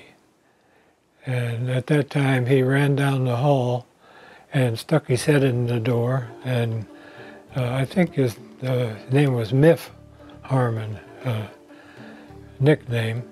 But he said, "Miff, Hap says that I can take the mission if you think it's all right." And Miff said, well, he's the commander. If it's all right with him, it's all right with me. Right away he started to leave, and he heard the squawk box say, but Hap, I just told him he could go. And that's how he got to be commander of the mission. The kid on a bicycle who used to watch the great Doolittle test flying airplanes in Dayton, Ohio, explains how he became his co-pilot on this legendary mission. Midway through our training, the pilot that we were with became ill and had to drop out. The crew and I talked it over, and they diplomatically elected me to go and talk to the operations officer, like, you go, which I did. The operations officer was a Captain Ski Ork. He said, well, the old man is coming in this afternoon. I'll crew you up with him, and if you do okay, well, you got yourself a job. I thought that I had not heard a captain talk about his commanding officer by calling him the old man. And I thought, well, maybe that's not such a good idea. Now we get to fly with an old man. And it turned out to be Colonel Doolittle. Dwight D. Eisenhower said, "In preparing for battle, I have always found that plans are useless, but planning is indispensable." In planning an operation that had never before been attempted, countless problems were envisioned, and creative, sometimes brilliant solutions for them abounded. Two such solutions came from the inventor and artist who became the pilot of airplane number 11, Captain Charles Ross Greening of Carroll, Iowa. Greening called his first brainchild the Mark Twain bomb sight. It was a device he feared might be rejected because it was so simple. The B-25s slated for the Doolittle raid were outfitted with the expensive and highly classified Norden bomb sight, such as the one shown on this B-17 Flying Fortress. However, the Norden was designed to be highly effective at altitudes of 4,000 feet or above. The Doolittle raid plan called for the bombs to be dropped at altitudes of 1,500 feet or lower. Ross Greening later recalled, "I set about designing a new bomb sight specifically for this mission, one that could be effective at altitudes of 100 to 1,500 feet. Using scrap metal and the shops at Eglin Field, Greening made this simple sight. As long as the bombardier knew the altitude and airspeed of the plane, he could compute the angle at which the sighting bar should be set. When the target passed the line of sight, bombs were released. For low-altitude bombing, Greening's sight proved to be more accurate than the Norden bomb sight. At the time, Norden bomb sights cost over $10,000 apiece. The materials for the Mark Twain sight cost about 20 cents each. All of the Doolittle bombers were refitted. The B-25s of 1942 were woefully short of defensive armament. They were equipped with highly unsatisfactory top and bottom turrets, both of which contained 50 caliber machine guns. The decision had already been made to refit the bottom turret of the Doolittle raid airplanes with an auxiliary fuel tank. The nose contained a single 30 caliber machine gun that the bombardier had to move from one gun port to another. The tail was completely unprotected. The ingenious Captain Greening had another idea. Doolittle put it this way: much credit must go to Ross Greening for solving our armament problems. He suggested we install 2 broomsticks in the tail and paint them black to simulate a tail gun position, which would hopefully deter attacks from the rear. I approved.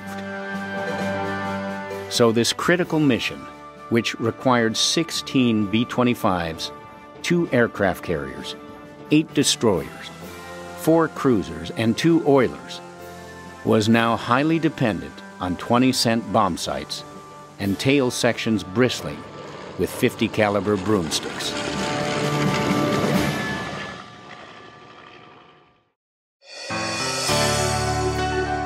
Less than a month before the Doolittle raiders were going to board the Hornet, the maps that the crews would require and the identifying of the targets in Japan remained to be done.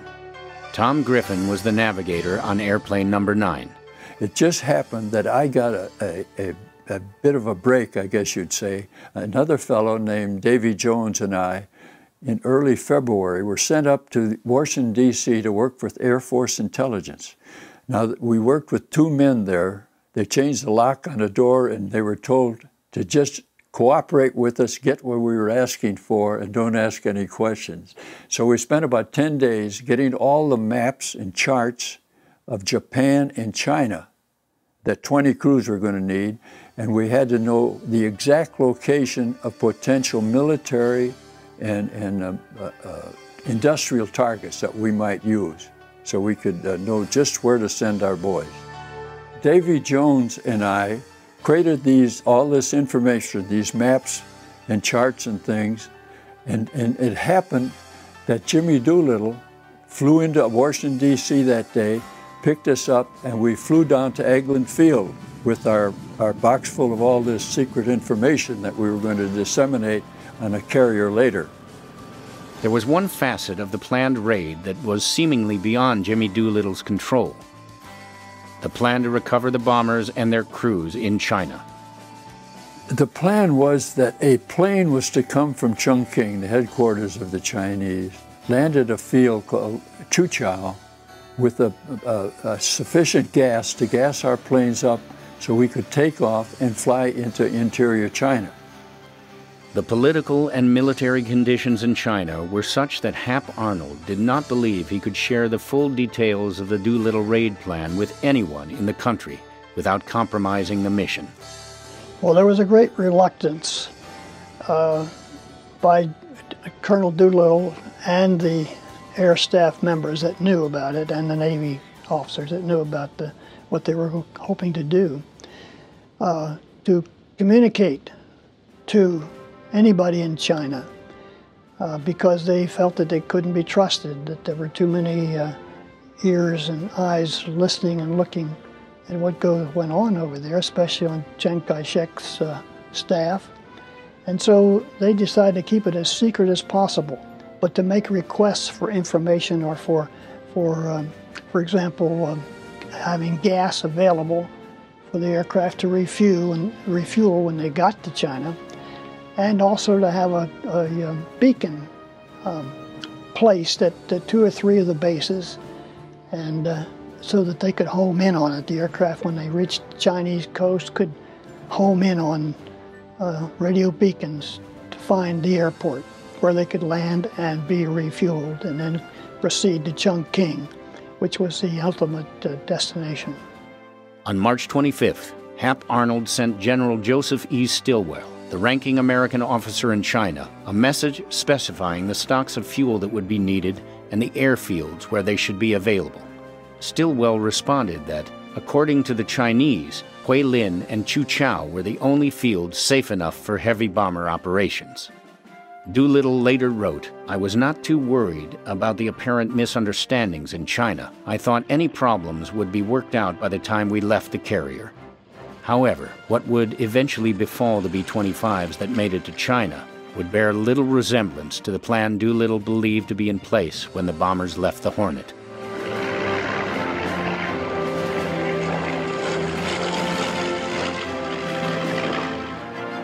In the 3rd week of March, Navy Admiral Nimitz's staff wired a message to Washington that contained a pre-arranged code phrase: "Tell Jimmy to get on his horse." Those 7 words meant it was time for the planes and crews to leave Eglin Field, Florida, for the air depot at Sacramento for the last-minute checks on each airplane before flying on to San Francisco to be loaded aboard the Hornet. On the morning of March 23rd, Jimmy Doolittle called all the crews together and told them to get ready to move out. Those who would not be going on the mission were sent back to Columbia with this admonition from Doolittle: "Don't tell anyone what you were doing here at Eglin. Not your family, your wives, anybody." The lives of your buddies and a lot of other people depend on you keeping everything you saw and did here a secret.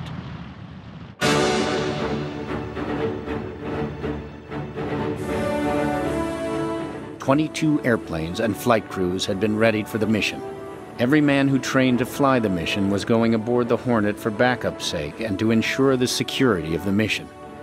In effect, the flight from Eglin Air Force Base in Florida west to the air depot at Sacramento, California, was the first leg on the Raiders' ultimate journey to Japan. Sacramento was supposed to be a routine stop for minor adjustments and last-minute maintenance, but it turned out to be an experience that Jimmy Doolittle reduced to just 5 letters. At Seattle, the mishandling of the precisely tuned B-25s and the slow pace of the work caused Doolittle to call Washington. He refused to talk to anyone but Hap Arnold. Though Arnold intervened, the stop in Seattle likely caused one B-25 to burn excessive amounts of fuel. Its crew had to make an unplanned landing in Russia, where they were imprisoned. On April 8th, the Enterprise and its task force, under the command of Admiral William Bull Halsey, would depart Pearl Harbor for an April 12th rendezvous with the Hornet in the Pacific. At latitude 38 degrees, 0 minutes north, and longitude 180 degrees, 0 minutes.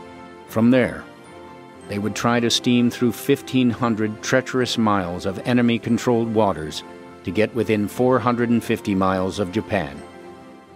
Perhaps it was the men of the Doolittle raid Admiral Halsey was thinking about when he later wrote, "There are no great men, only challenges that ordinary men are forced by circumstances to meet."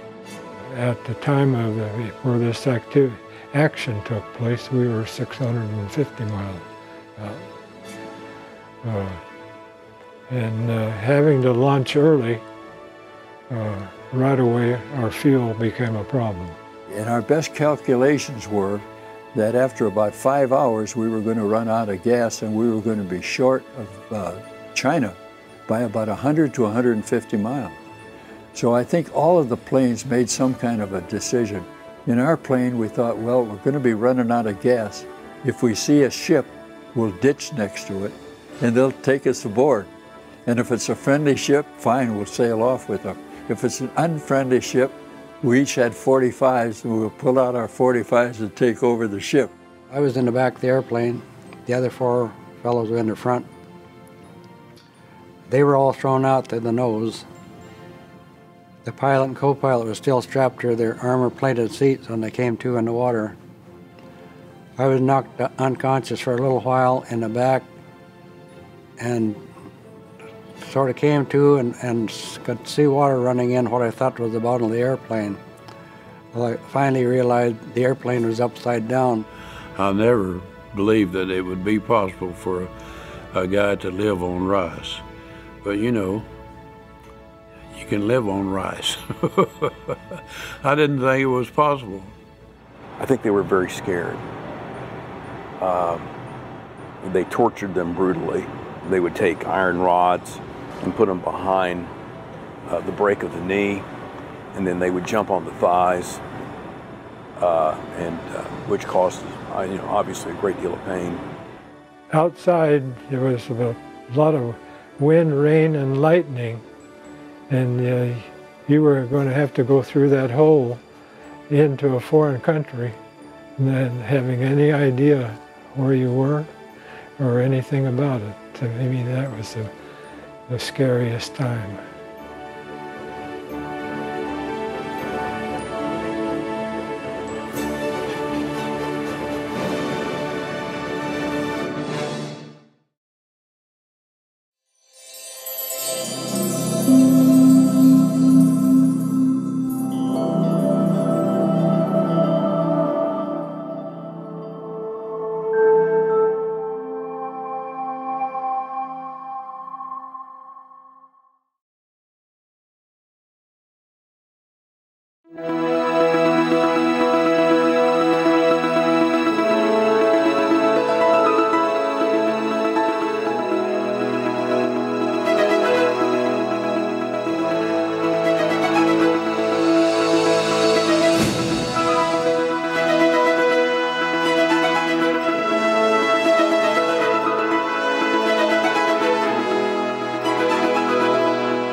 On January 17, 1942, Chief of U.S. Army Air Forces Henry H. Hap Arnold assigned the responsibility for one of President Franklin D. Roosevelt's highest military priorities, a payback attack on the Japanese home islands, to one of the most famous aviators in history, Lieutenant Colonel James H. Doolittle.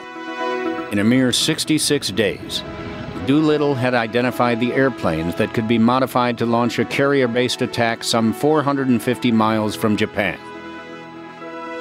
had assembled the volunteer crews, modified the Mitchell B-25s to give them the range to reach a safe haven in free China after the raid, and accomplished the mapping and charting the crews would require.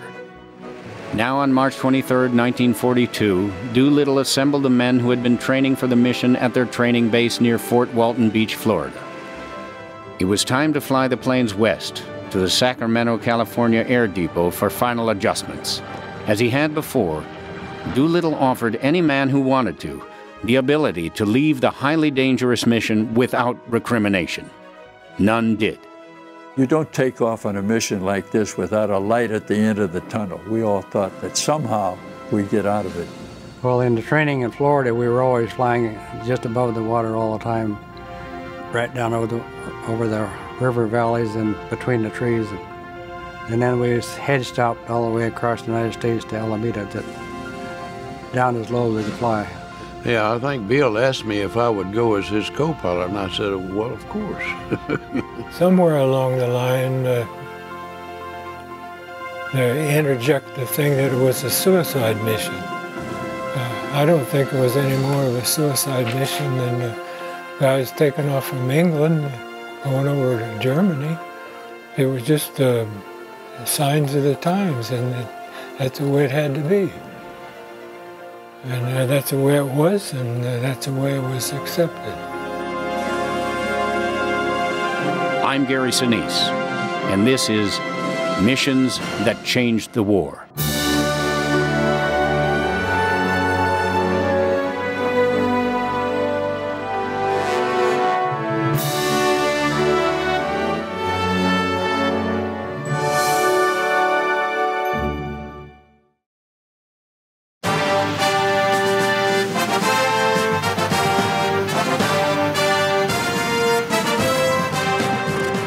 The Doolittle Raider B-25s began arriving at McClellan Army Airfield in Sacramento early in the last week of March 1942. They were already highly modified and carefully tuned aircraft.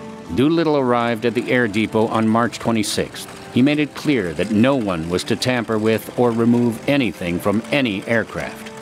There were specific tasks to be performed by the civilian personnel at the depot. New propellers were to be installed.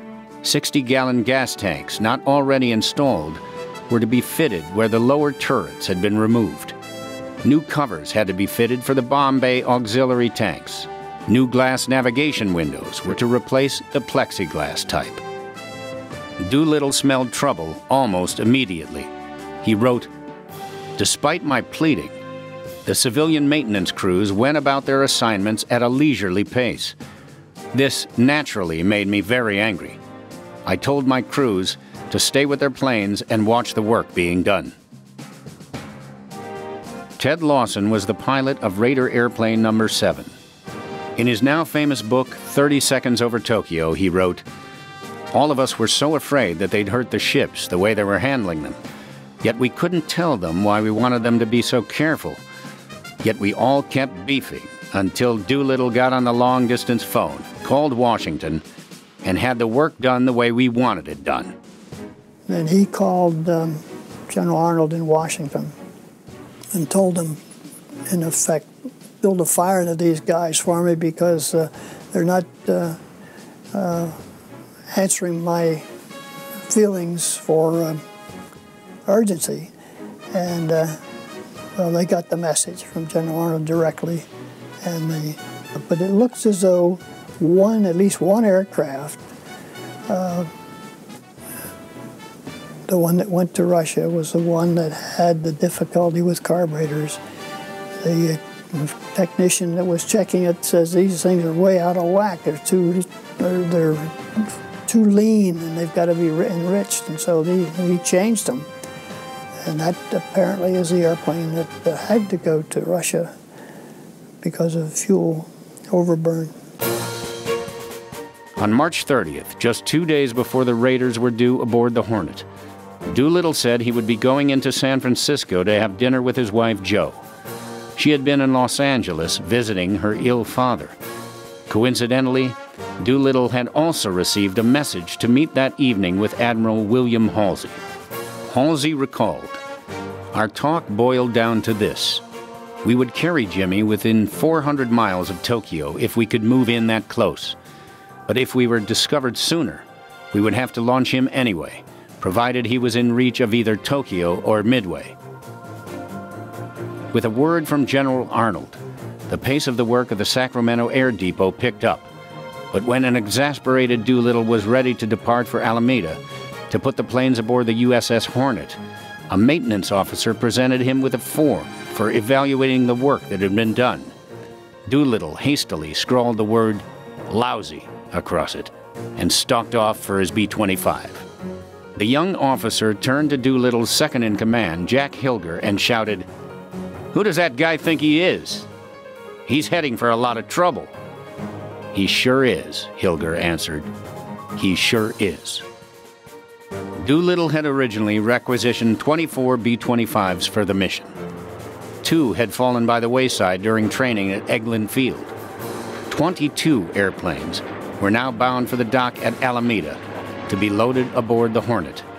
But the room on the deck only allowed for 16 planes to take off. Doolittle had decisions to make. It was interesting how he did that. As each pilot taxied his plane up to where Doolittle was standing, the boss would shout up to the pilot, "Is everything okay with your plane?" And not knowing what an important question this was, if the man says, "Well, my left engine is a little rough," that's all it took. And that's how they eliminated 4 planes. Now, the crews themselves were put on the carrier with us and went across the ocean with it, probably first for security reasons. But actually, as we went across the Pacific, Doolittle had the ability to make some personnel changes that he would have liked to have made and wouldn't have been able to make without these extra crews. On our way to Alameda, our plane flew under the Oakland Bay Bridge. And got to Alameda and looked down. There was an aircraft carrier there with 5 or 6 airplanes on the deck.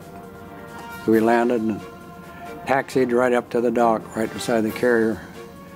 Then he used 3 eye bolts to screw into the top of the airplane and then used that to hoist the airplane up onto the deck of the carrier. And I had to be in the pilot's compartment to set the brakes when they set down on the deck of the carrier. So I didn't walk aboard the carrier. I didn't walk off of it either.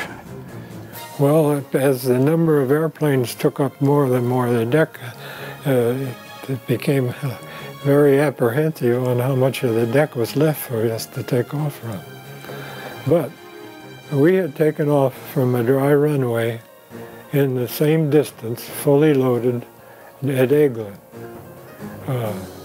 And in the actual takeoff, we had the carrier speed wind, we had the natural wind, and I think most of us were pretty confident we could get off. As a matter of fact, Colonel Doolittle wrote in his final report that a night takeoff would have been possible. On April 1st, 1942, the men of the Doolittle raid walked aboard the Hornet. Waiting for them on the ship was the Navy pilot who had trained them on short-field takeoff techniques at Eglin Field, Bill Miller. "I was proud of those fellas that day," Miller recalled. As each man came aboard, he saluted the national ensign and then the officer of the deck and said, "Sergeant," or "Lieutenant," or "Captain, reporting for duty, sir." At 3 p.m. on April 1st, the Hornet unmoored from the dock in Alameda and moved to berth number 9 in San Francisco Bay. The Doolittle raiders were getting settled aboard the ship.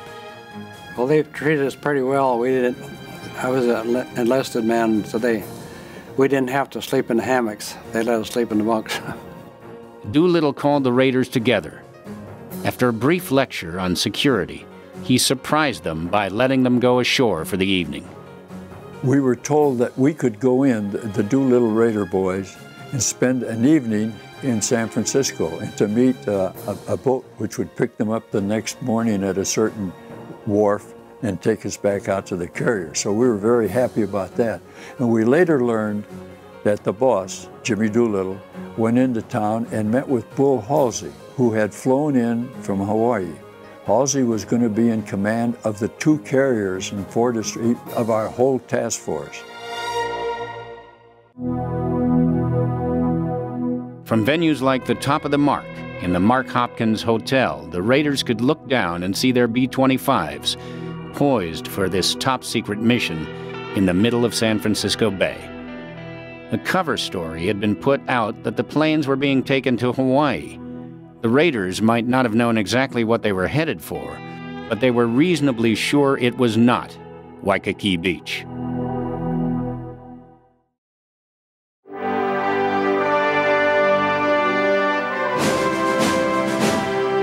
The aircraft carrier Hornet steamed out of San Francisco Bay on April 2, 1942, with 16 U.S. Army B-25 Mitchell bombers on her flight deck, and all 22 bomber crews on board. I had never seen a carrier before, and I was really surprised by the size of the thing. 2 cruisers and 4 destroyers, whose job was to protect the vulnerable and valuable carrier, accompanied the Hornet. The task force also included an oiler, a floating gas station, that would refuel the flotilla in mid-Pacific. As the Hornet cleared port, Doolittle called the Army crews together. He told them for the first time where they were going and what they were going to do. He told them that their chances of getting back to the States were pretty slim, and that any crew member who wanted to withdraw could do so. No one did. The Hornet was America's newest aircraft carrier, and her crew was as green apples. But they were eager for action. Their skipper, Captain Pete Mitcher, had ordered the words, "Remember Pearl Harbor," painted on the Hornet's smokestack. When we first got on the carrier in San Francisco Bay, we were very tight-lipped. We had been told, of course, don't tell anybody anything. Now here we were getting on this nice brand new carrier, and these Navy boys were naturally very curious. They wanted to know what this was all about and where we were going. And we, of course, wouldn't tell them. We had strict orders not to tell them. And they were very unhappy with us. I think most of them thought that this brand new carrier was going to be used to transport a bunch of Army boys in their planes to probably Hawaii. They didn't like the idea at all.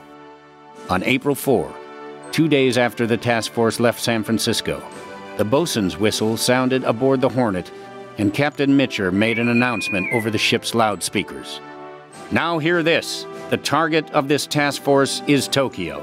The Army is going to bomb Japan, and we're going to get them as close to the enemy as we can. This is a chance for all of us to give the Japs a dose of their own medicine."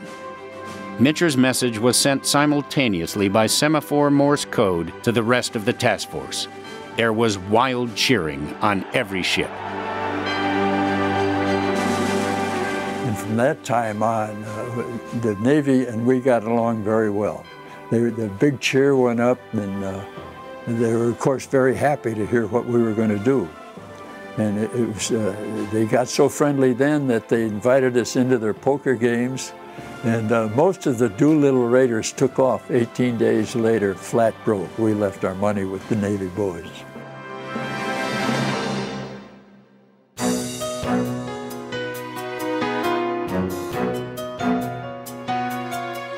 Doolittle's crews had plenty of things to keep them busy. The Army bombers were not built for ocean duty, and the salt air caused all kinds of problems. Spark plugs, generators, and hydraulics failed. Fuel tanks leaked. One engine had to be completely overhauled, and there were continuing problems with the gun turrets. Well, we went up on deck every day to check the airplanes. You've seen pictures of how the airplanes are tied down on the deck, and the salt air would tighten those ropes up. We had to make sure they weren't too tight. But then when the it got dry, then they'd loosen up, so I had to check that all the time.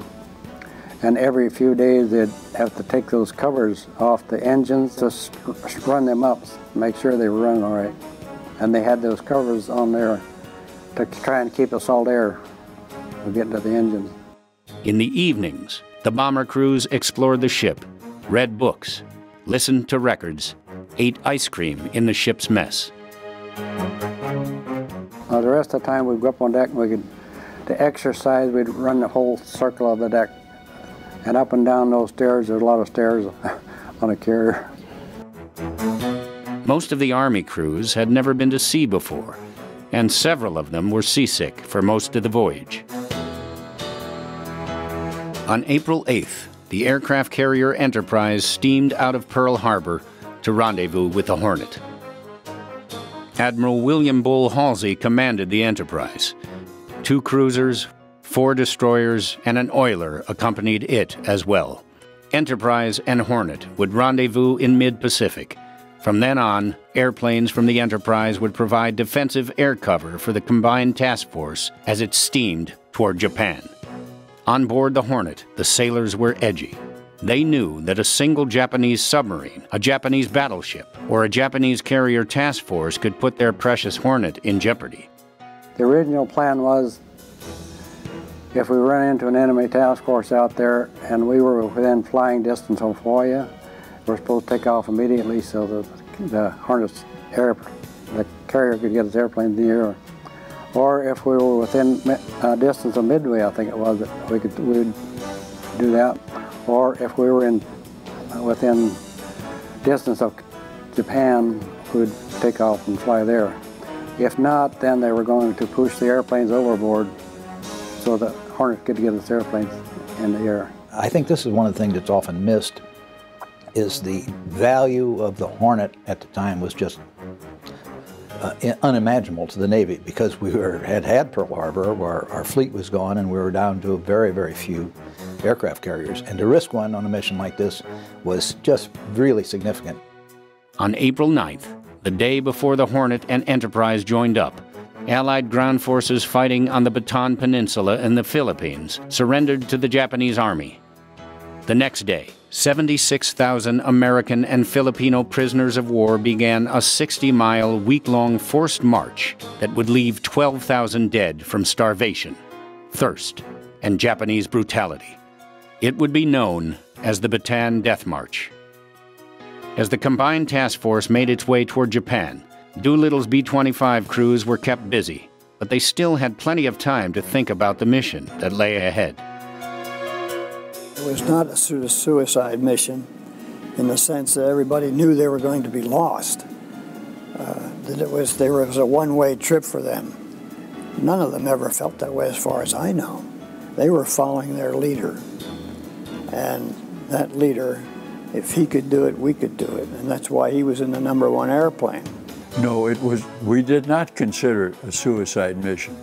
Later, as we had to take off 250 miles earlier than we had planned, and things didn't look so good, we thought, well, this is going to be pretty rough. But I think you more or less always feel sorry for this other guy. He's going to get it, but I'm going to get through this somehow. And you don't take off on a mission like this without a light at the end of the tunnel. We all thought that somehow we'd get out of it. Halsey's task force and the entire mission was in much greater danger than anyone imagined. The Japanese Navy had intercepted a radio message on April 10th that they knew Halsey was heading east toward Japan with 2 carrier groups. They began planning the destruction of the American carriers. But the Japanese did not envision the Americans putting bombers on an aircraft carrier. They believed the planes to be Navy fighters, planes that would have to launch within 300 miles of Japan in order to reach the islands. They thought the Americans would be close enough to attack by April 14th. They prepared to strike Halsey's task force with land-based bombers 600 miles from Tokyo, then to follow up with torpedo planes. Sinking the American carrier groups would complete the destruction of America's Pacific Fleet. But there were no more radio intercepts, and bad weather kept Halsey's ships hidden from the Japanese. When April 14th, the expected invasion date, came and went, Japanese officials relaxed and assumed Halsey was headed somewhere else. At 3 in the morning on April 18th, radar on the Enterprise picked up 2 small ships about 12 miles ahead. They were part of an early warning network ringing the Japanese islands. The task force went into full alert and changed course to avoid being seen. At 0340, Enterprise signaled all clear. 4 hours later, a lookout on the Hornet sighted another enemy boat. Soon after, Hornet's radio operator intercepted a message in Japanese. Halsey's task force had been spotted.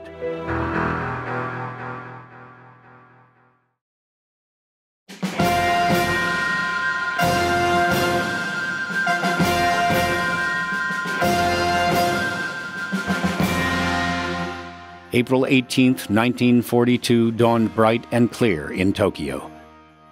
Officials prepared for a civil defense drill to be held later that morning. But no one believed that American bombers could reach Japan, and most people just went about their business. Early in the morning, our task force went between 2 Japanese picket ships 650 miles out.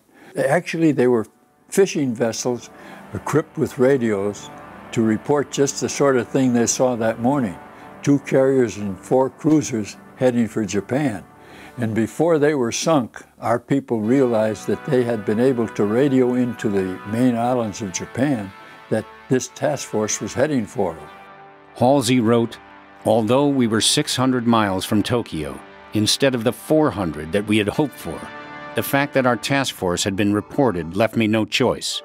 At 0800, I sent Pete Mitchell a signal. Launch planes. And to Colonel Doolittle and his gallant command, good luck and God bless you."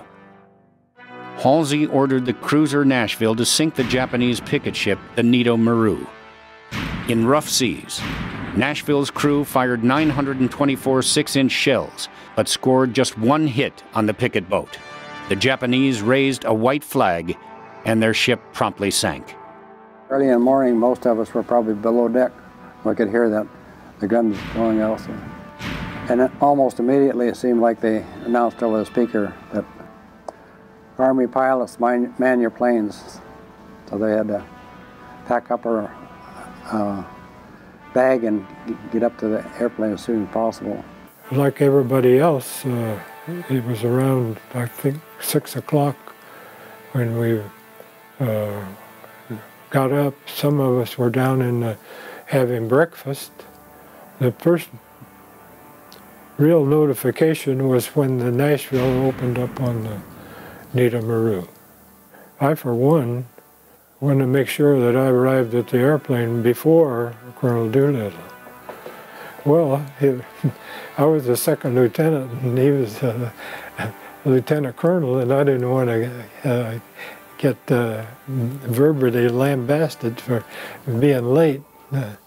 And the other thing is that I wanted to get up in the airplane and go through the checklist and have a lot of the things that I could do that he wouldn't have to worry about.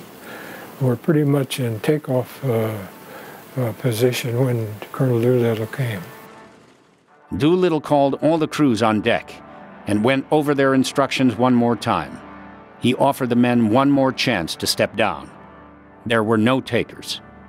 Several backup crew members begged for a chance to take someone's place on the mission. Again, no takers. One of the backup pilots did find a place on the mission. Robert Height's plane had been left behind at Alameda in San Francisco. I always thought that Dad was co-pilot of plane 16. Well, originally he was pilot of one of the 4 planes that couldn't fit on the aircraft carrier. And that Bill Farrow apparently didn't get along with his co-pilot, or his co-pilot decided that he didn't want to go, and Bill came and asked my father to fly with him. Robert Height, co-pilot of plane number 16, would be captured by the Japanese and would spend 3.5 years in captivity.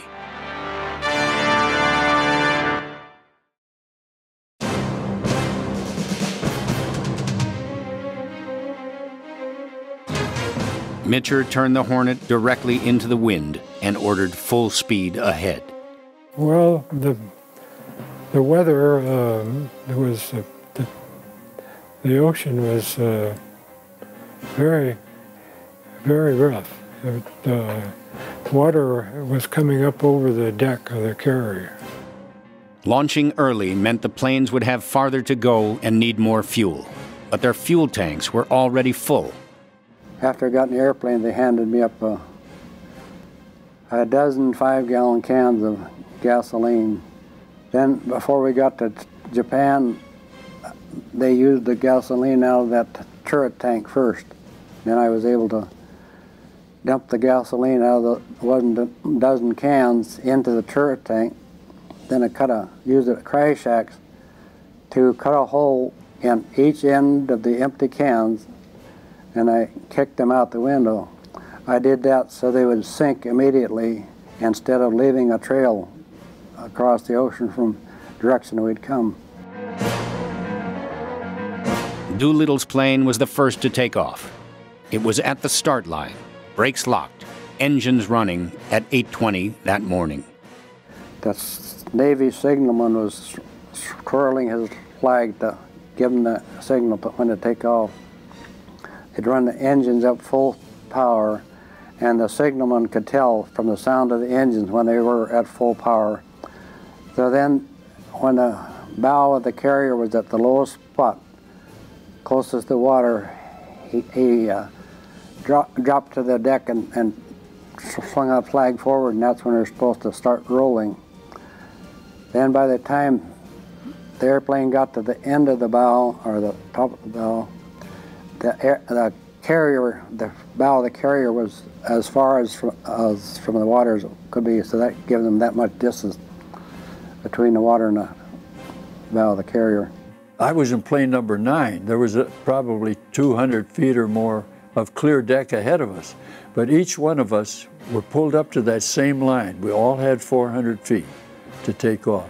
And one reason that they did that was because our right wingtip just missed the island by about 6 feet, and our left wheel then was about 6 feet from the edge of the carrier deck. So if we veered to the right or left in a longer takeoff run, we might hit the right wing or the left wheel overboard. So we all took off from the same place, and we all got airborne as planned. And it was a little exciting at first, but plane number 9 that I was on, by the time it was our turn, we were feeling pretty brave about the whole thing. 8 planes had successfully negotiated the takeoff ahead of us. But I would bet that the average flight time for the pilots on the mission was probably about 500 hours, and in the B-25 maybe 100 hours. So they were, by modern standards, terribly undertrained. But by their standards, they were good. They were proficient. They could fly instruments. They could fly formation, and they knew the nature of the mission. I think that all of them went in knowing exactly what was at risk. Their lives were at risk, but it was worth it. It was the mission they were assigned to do. In his autobiography, Admiral Halsey wrote, "The wind and sea were so strong that morning that green water was breaking over the carrier's ramps. Jimmy led his squadron off. When his plane buzzed down the Hornet's deck at 0825, there wasn't a man topside in the task force who didn't help sweat him into the air. One pilot hung on the brink of a stall until we nearly cataloged his effects, but the last of the 16 was airborne by 0924. And a minute later, my staff duty officer was writing in the flag log, commencing retirement from the area at 25 knots. Here, let me say that in my opinion, their flight was one of the most courageous deeds in all military history."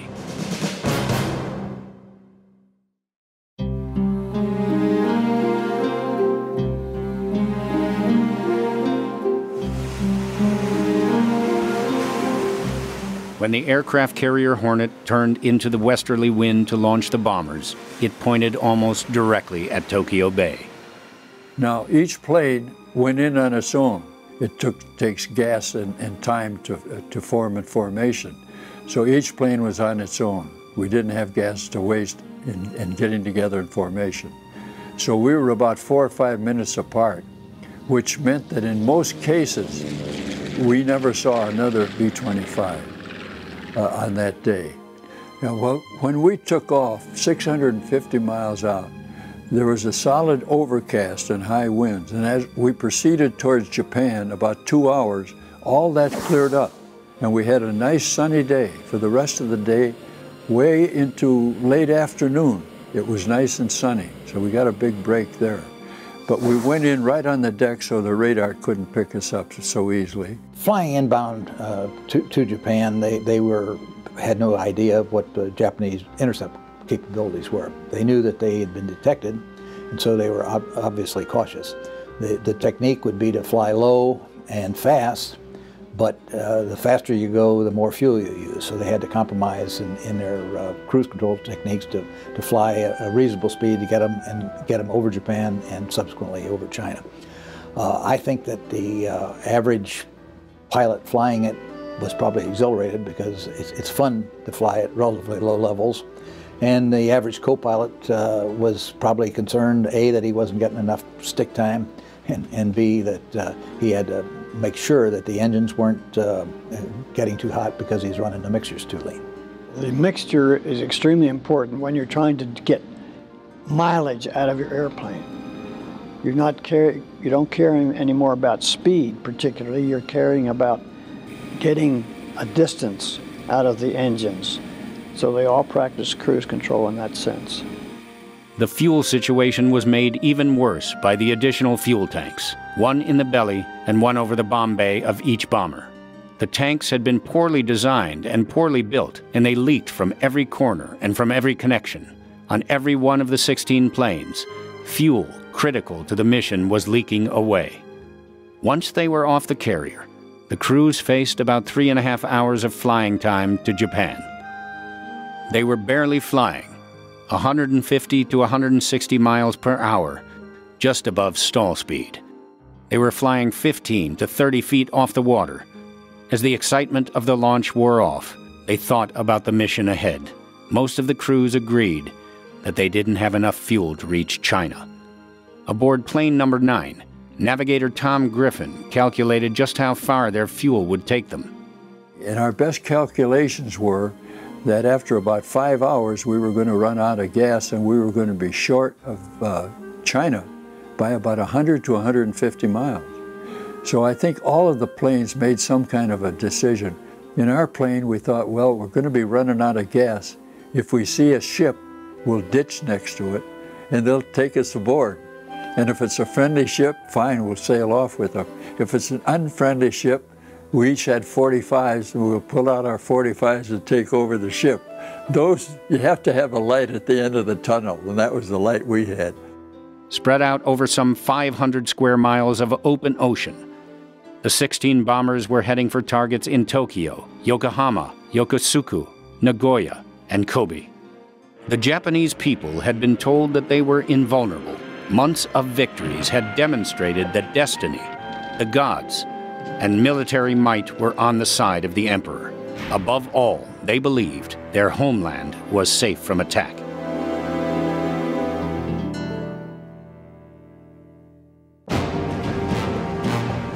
"16 American planes and 80 brave men were about to prove otherwise.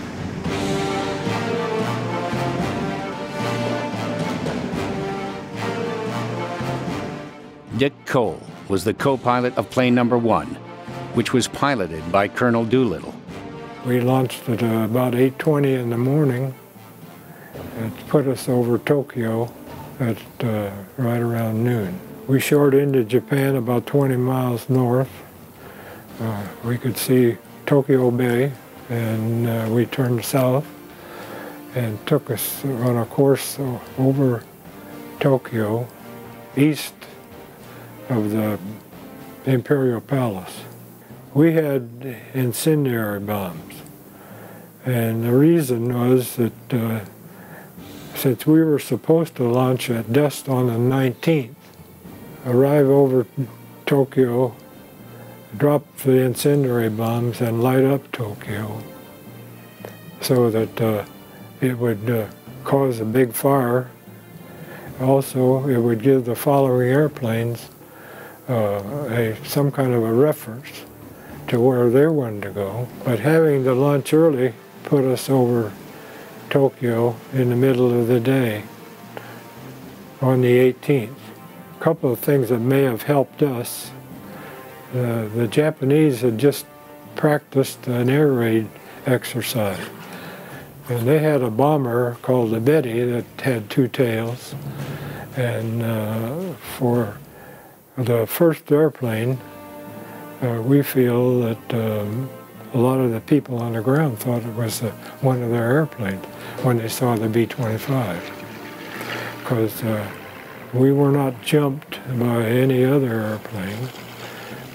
We flew low level till Fred Bramer recognized from photographs that they had given us on the carrier. At that time, Colonel Doolittle pulled up to 1,500 feet and we dropped our incendiary bomb. And immediately went back down on the deck. The ACAC opened up on us and it was pretty intense, but was not accurate. Of the 16 Mitchell bombers, only 2 made landfall where they expected. Inaccurate compasses, overcast skies, and a 40-knot headwind made accurate navigation impossible. Once the planes were over Japan, all 16 navigators were able to lead their planes to their targets, but getting lost, even briefly, burned precious fuel. And the Japanese knew they were coming. Picket boats guarding the coast and patrol planes sent out to search for the Nito Maru had spotted the inbound raiders several hundred miles out. When we were over Tokyo, we had counted 37 airplanes above us. And they did not see us. Civilians who saw the Mitchells mistook them for Japanese planes. The morning air raid drill had been ignored by most of the populace, and they assumed that the low-flying bombers were just part of the exercise. As we came over the coast, it was Saturday, right at noon, beautiful day. There were a lot of people on the beach. They were waving to us, and we were flying so low I could see the expression on their faces. They were cheering. I'm sure they thought we were Japanese airplanes. We followed the Japanese coast all the way southwest until we got to the tip of Japan and then headed west to China. Plane number 8, still burning too much fuel, hit its target, a factory north of Tokyo. As they sped away on the deck, pilot Ski York, co-pilot Robert Emmons, and navigator Nolan Herndon discussed their options. The Russian city of Vladivostok was 600 miles north. Although Doolittle had ordered that no one land in Russia, the crew of plane number 8 felt they had little choice. York turned the bomber north. And when we got over the city of Tokyo itself, we went in at rooftop level till we got to what we call our initial point, where we pulled up to 1,500 feet to make our bombing run on our assigned target. Plane number 9 happened to just fly right over Hirohito's house at about 50 feet. And then we proceeded down to the northern section of Tokyo Bay and headed across to bomb our target, which was a factory in the Kawasaki district of Tokyo making tanks. And we made our bomb run. The bombardier in the nose and the top turret gunner could see what our bombs did. The pilot and co-pilot and I couldn't tell, so we had to take their word for it. But they said that we really flattened that target. There was flak in the sky everywhere, and there were Japanese Zeros flying around. And we went in right at rooftop level, which made it very difficult for them to attack us. And they had flak towers, and they had to depress their guns to shoot at our people. And I actually saw their shells exploding in the street as we went across the city as they were shooting at us.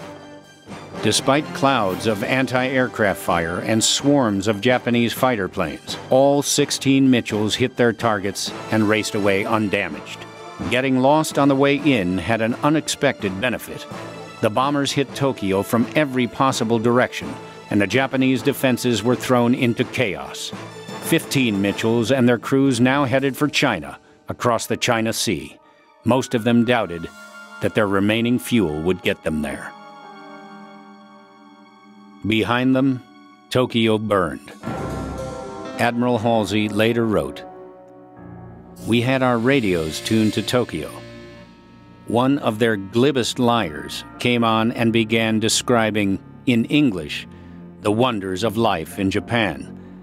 Of all the warring countries in the world, he said, Japan alone was free from enemy attack. It would continue so. Indeed, Japan was blessed among nations." And right there, we heard the air raid sirens. Jimmy's boys had arrived.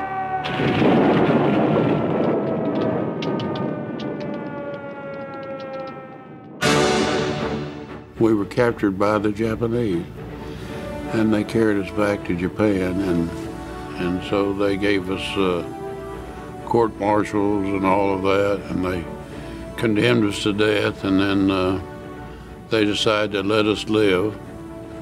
They executed 3 of the pilots, and so that left the rest of us with the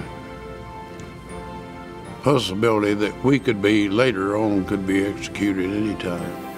So I kept walking, and at dusk I came out on a cliff, and down below I saw a little cantonment of a couple of buildings that had a Chinese nationalist flag flying up above it.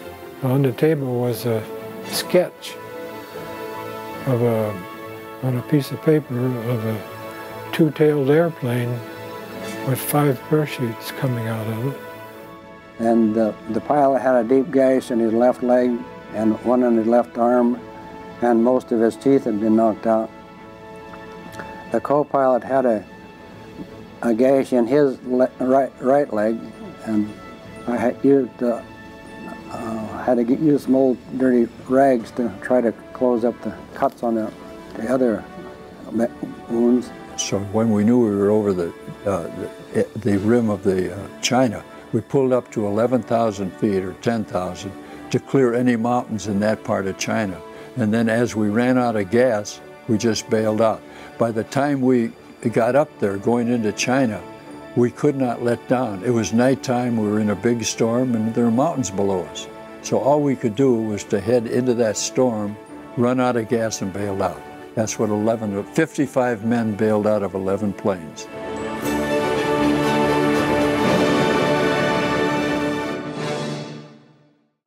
On April 18th, 1942, just 132 days after Japan bombed Pearl Harbor, Tokyo was burning. It was about 1:30 in the afternoon when the first B-25 flown by the Doolittle Tokyo Raiders dropped its first bomb. The Japanese High Command and the civilian population was caught off guard. As the raiders approached the coast of Japan, they saw smiling civilians waving at them from fishing boats, beaches, and baseball parks. They were so convinced their island home was beyond the reach of the Allied bombers, they didn't imagine that danger was imminent, even though U.S. Army Air Corps bombers were screaming overhead, just above the treetops. It was one of the most brilliantly conceived operations in aerial combat history. All 16 Mitchell B-25s found their intended targets and delivered their payloads.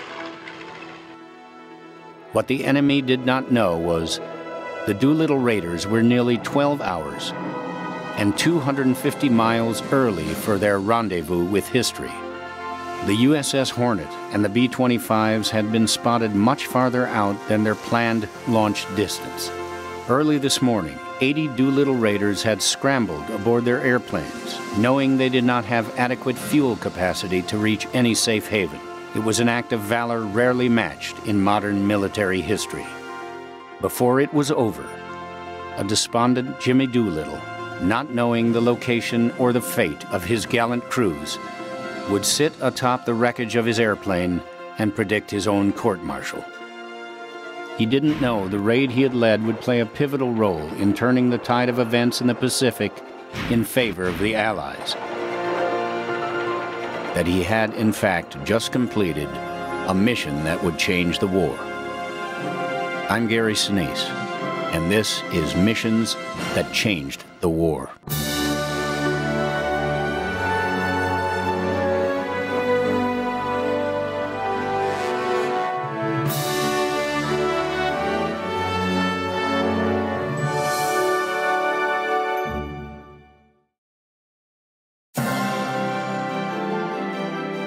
"27-year-old Richard Cole was seated in the co-pilot seat of Doolittle Raider B-25 No. 1.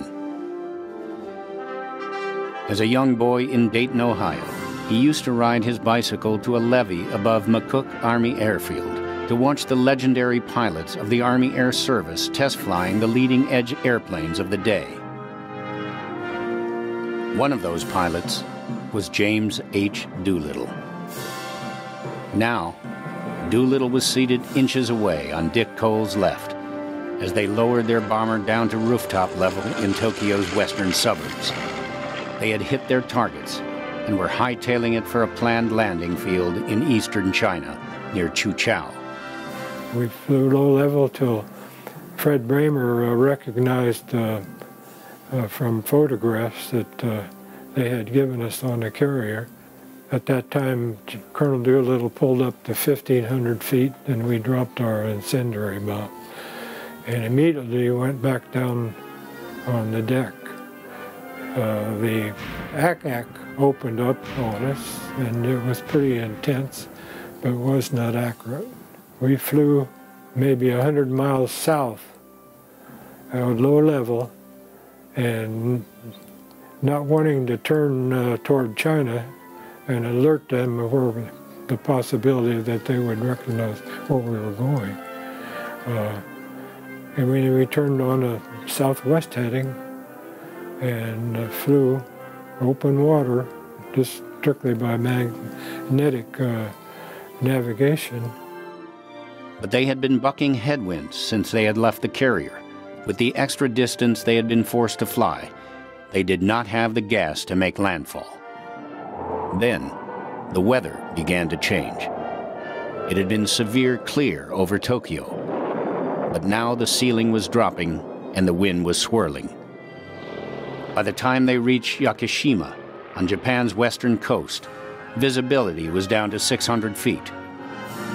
The bad news was, night was falling and they were in a serious storm.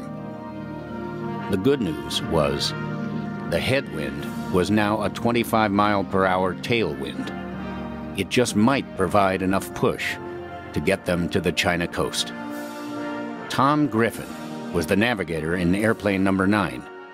Now, according to the anticipated wind, we were going to have a headwind, which was the normal wind at that time of the year in particular, across the China Sea. And our best calculations were that after about 5 hours, we were going to run out of gas and we were going to be short of China by about 100 to 150 miles. And there was another, bigger problem. There was supposed to be a portable homing station there, so we could use our radio compass and arrive there, land, and gas up and fly on into western China. But the fact that we arrived when we did in the middle of that big storm, there wasn't any chance of trying to make an approach into one of the fields. The other thing is that homing station was in an airplane that crashed on the way to get there, so it was not there. The other thing was that the Chinese, hearing our engines, thought it was the Japanese air raid, and they shut off all electricity. So we were in limbo. After 13 hours in the air and flying 2,250 miles, the right front fuel tank was showing empty. Doolittle told his crew to bail out. It was about 9:30 p.m. For me, the most scared and worrisome and whatever other adjective you want to use of the whole mission was standing in the airplane looking down at that black hole, because we ejected the hatch, and outside there was a lot of wind, rain, and lightning, and you were going to have to go through that hole into a foreign country, and then having any idea where you were or anything about it. To me, that was the scariest time. After putting the B-25 on automatic pilot, Jimmy Doolittle shut both gas cocks off and left the airplane.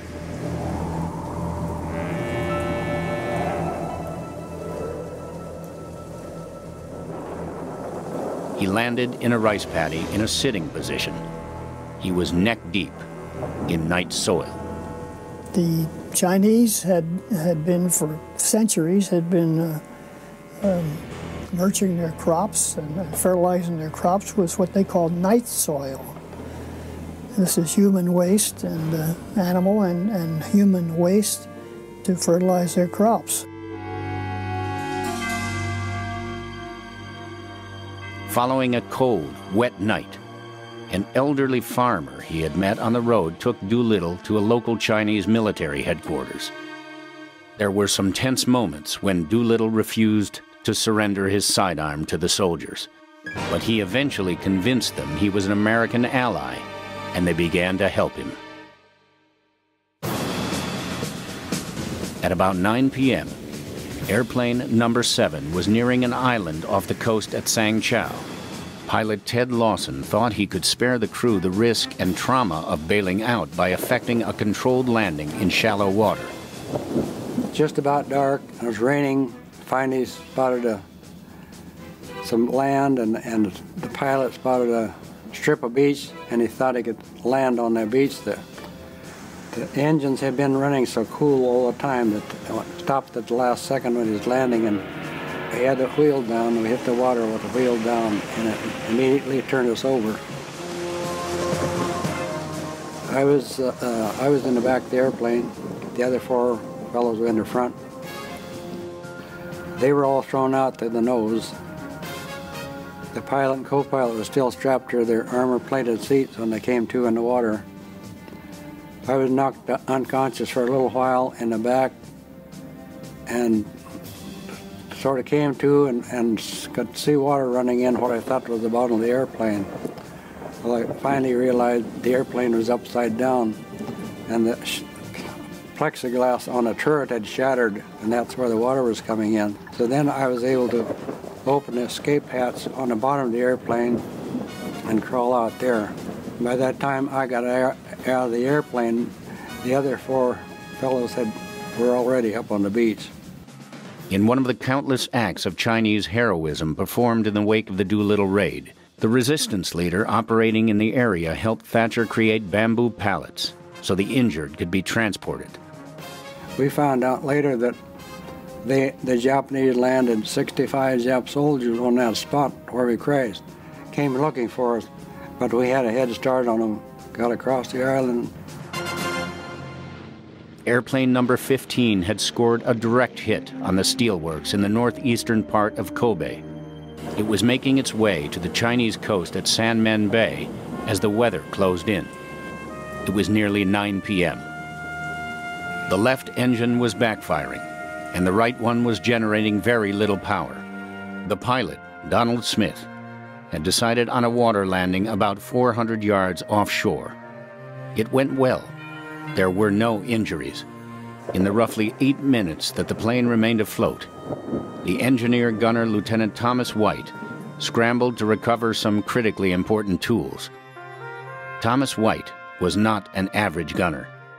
Well, Dr. White was a flight surgeon, but when he found out about the raid, he asked Colonel Hilger, who was the second in command, and Doc White was about his age, the same age as Hilger, in other words, older than the normal or the average raider.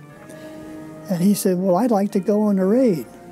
And Colonel Hilger said, well, you can't go, Doc. We've got 5 men on each airplane. We can't find another seat for you. It just wouldn't be right. So he said, if you want to be a gunner, you could maybe go as a gunner, but you're not a gunner, you're a flight surgeon. He said, well, I could be a gunner, let me have a chance to try. So he went down and shot the guns and I think he came off second best in making a score compared to some of the other gunners. And so he got the job as a gunner. And so here it was a fortuitous choice to have him go on that mission, because he certainly was helpful when he got to China. After a night in a fishing village, friendly Chinese rowed Dr. White and the rest of the crew to the island of Nandian. Again, the locals put their lives on the line, hiding the crew in a Buddhist temple while 65 Japanese soldiers swept through the area looking for them. On Nandian, Dr. White learned of the injuries suffered by David Thatcher's crew. According to Lieutenant Smith, from the moment he did, he seemed to have only one desire, which was to reach them as soon as possible. It was the ideal providential meeting of these two crews with Doc White that saved one of the raiders, Ted Lawson, saved his life because Lawson was about to lose his leg, and Doc White amputated it. He gave Lawson blood from his own arms, but Doc himself, when it got too bad, that Lawson was about to go, then he gave blood from his own himself, which is, I imagine, a difficult thing to do. The day began badly for the crew of airplane number 16. As they sat with propellers turning on the deck of the Hornet, a sailor on the deck crew slipped. The prop blast from airplane number 15 blew him backwards into 16's left propeller. His arm was so severely injured, it required amputation. The crew members were Lieutenant William G. Farrow, pilot, Lieutenant Robert Height, co-pilot, Lieutenant George Barr, navigator, Jacob D. DeShazer, bombardier, and Harold A. Spatz, engineer-gunner. In Nagoya, the crew found their targets, a battery of oil storage tanks and an aircraft factory. So far, George Barr wrote, all had gone well. I gave the pilot a new heading, and we started our last leg of the trip. Like the other 15 Raider B-25s, number 16 encountered the curse of the storm and the blessing of the tailwind. And like every other airplane, they experienced the sinking sensation of getting no response from Chu-Chow on 4495 kilocycles. Landfall and nightfall arrived together. Just as the fuel warning lights came on, a break in the overcast revealed the lights of a city.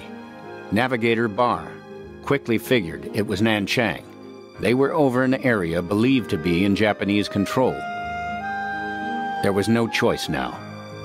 All hands took to their parachutes. When they landed, it was nearly 1 a.m. By daylight, all 5 would be in Japanese hands. For Robert Height, George Barr, and Jacob DeShazer, it was the first day of 3.5 years of hell on Earth. Bill Farrow and Harold Spatz would never see their homeland again.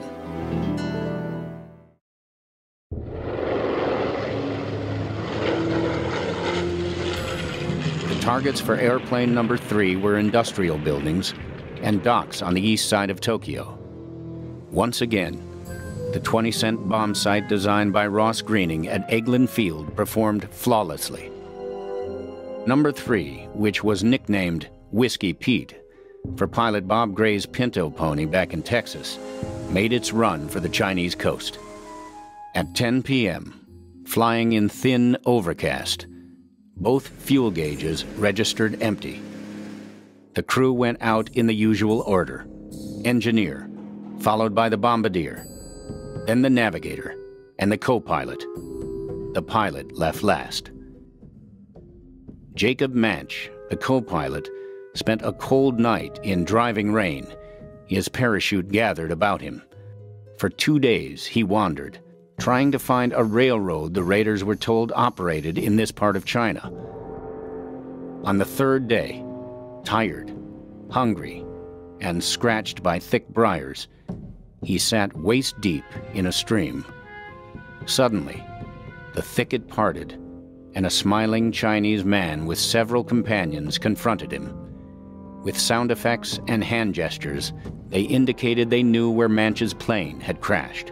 They led him to a village where he saw Chinese guerrillas carrying parts of Whiskey Pete. He found something else: the body of his crewmate, Engineer Leland D. Factor of Plymouth, Iowa. Factor had either struck the plane after leaving it, experienced a parachute failure, or just hit the ground excessively hard. He appeared to have died instantly. Sadly, airplane number 6 suffered the highest casualties of the raid. Dean Hallmark, the pilot, delivered his bombs on a steel mill north of Tokyo. The airplane, nicknamed the Green Hornet, was running on fumes when the coast of China was still 10 minutes ahead of them. A water landing loomed. The navigator, Chase Nielsen, remembered it was a very hard and fast landing that left him temporarily unconscious. When Nielsen awoke, he realized he was in immediate peril. The wreckage of the plane was being pounded by surf. It was sinking fast. Though he was bleeding and his nose was broken, he climbed up through the windshield, inflating his Mae West life preserver. He joined Bob Meter, the co-pilot, on top of the submerging plane, while the crew struggled to inflate their malfunctioning life raft. William Dieter slipped off the wing. At nearly the same moment, a huge wave washed the rest of them off the now fully submerged B-25. Though they tried to maintain voice contact in the dark, each man was now left to his own fate. Chase Nielsen would later write, "I couldn't do a thing but ride the waves. I half swam and half floated for what seemed like hours. I thought about my family, the fellows back at Columbia, South Carolina, who did not go on the raid, the wonderful Navy men who brought us to the launch point and were probably now being chased by the whole Japanese Navy. I wondered where the crews of the other 15 planes were, and whether Jimmy Doolittle's first combat mission might have been his last. I feared the worst might happen to Dieter and Fitzmaurice, because they seemed to be so badly hurt." Nielsen made it to shore. The next morning, from a hiding place in the stand of trees, he saw villagers and 2 Chinese soldiers looking at 2 bodies on the beach. It was William J. Dieter from Vale, Iowa, and Donald E. Fitzmaurice from Lincoln, Nebraska. The local Chinese did all they could to hide Chase Nielsen, Dean Hallmark, and Bob Meter, the surviving crew members of the Green Hornet, though the area was swarming with Japanese soldiers. After one Japanese patrol left, the 3 returned to the beach where the Chinese had hidden the bodies of Dieter and Fitzmaurice. They placed their comrades in 2 wooden boxes, chose a spot high on the beach, and buried them. The 3 officers prayed silently over the 2 enlisted men who had given their last full measure.